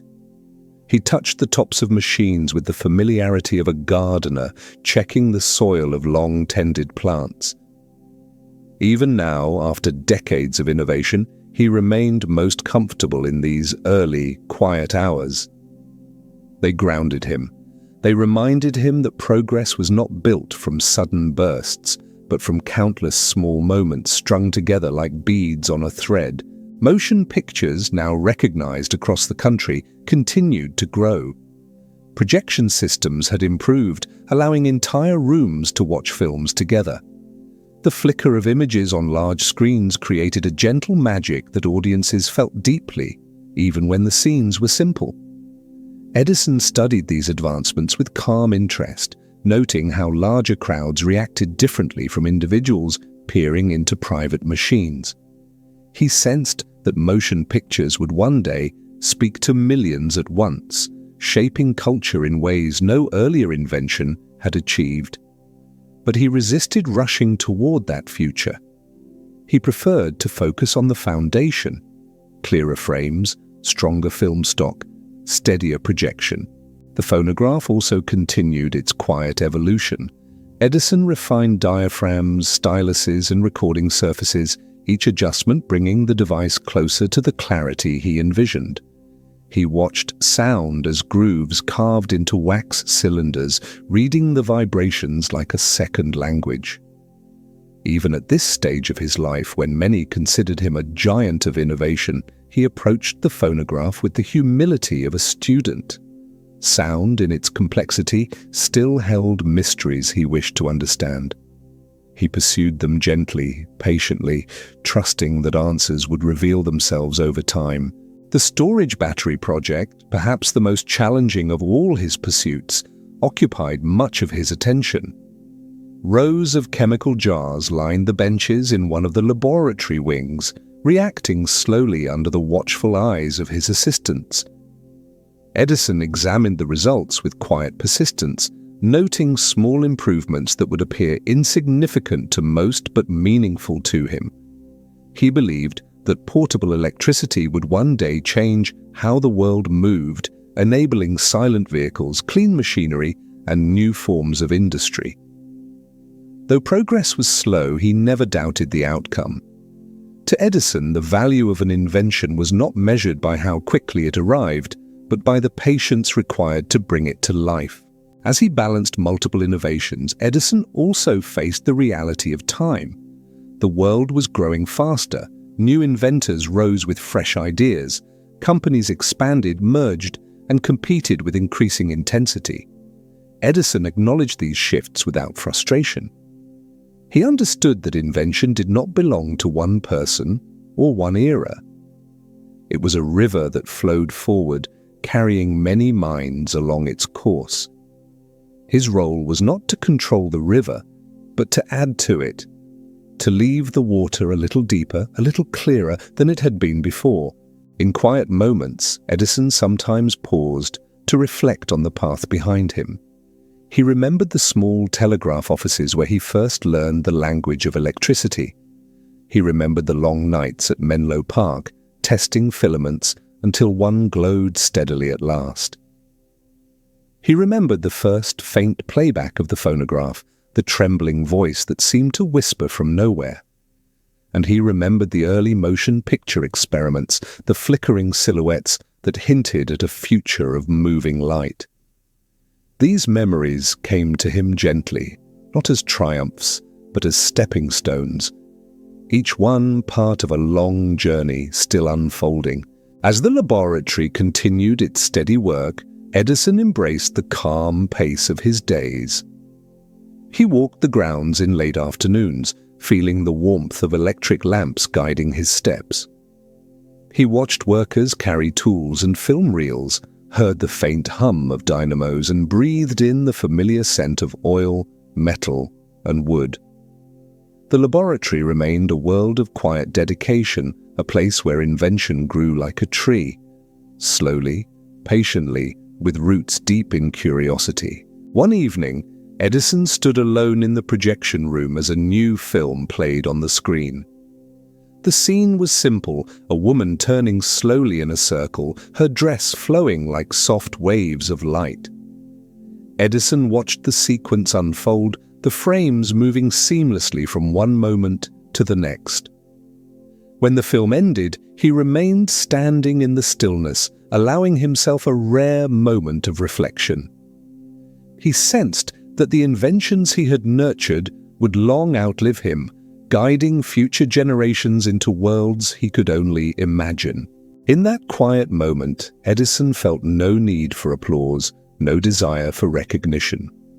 He felt only gratitude for the long nights, the patient failures, the steady discoveries, and the calm rhythm that had shaped his life's work. The laboratory around him glowed softly, each lamp a reminder of a journey that had begun decades earlier with a small spark in a dark room. And as he turned to leave, he understood the simple truth that had guided him from the beginning. Invention is not an ending. It is a continuation, a gentle unfolding, a light that carries forward. And so, in the quiet glow of his laboratory, Thomas Edison's story comes to rest. A life shaped not by sudden lightning strikes, but by steady sparks, one experiment at a time, one patient step after another. His inventions illuminated the world, captured its sounds, preserved its movements, and gave future generations new ways to dream. Tonight, as we close this final chapter, let the calm persistence of his journey stay with you. A reminder that progress doesn't demand perfection, only curiosity, patience, and the willingness to begin again. Rest now as the lights of the laboratory fade into the gentle stillness of the night. And let your own ideas, like Edison's, find room to grow in the quiet.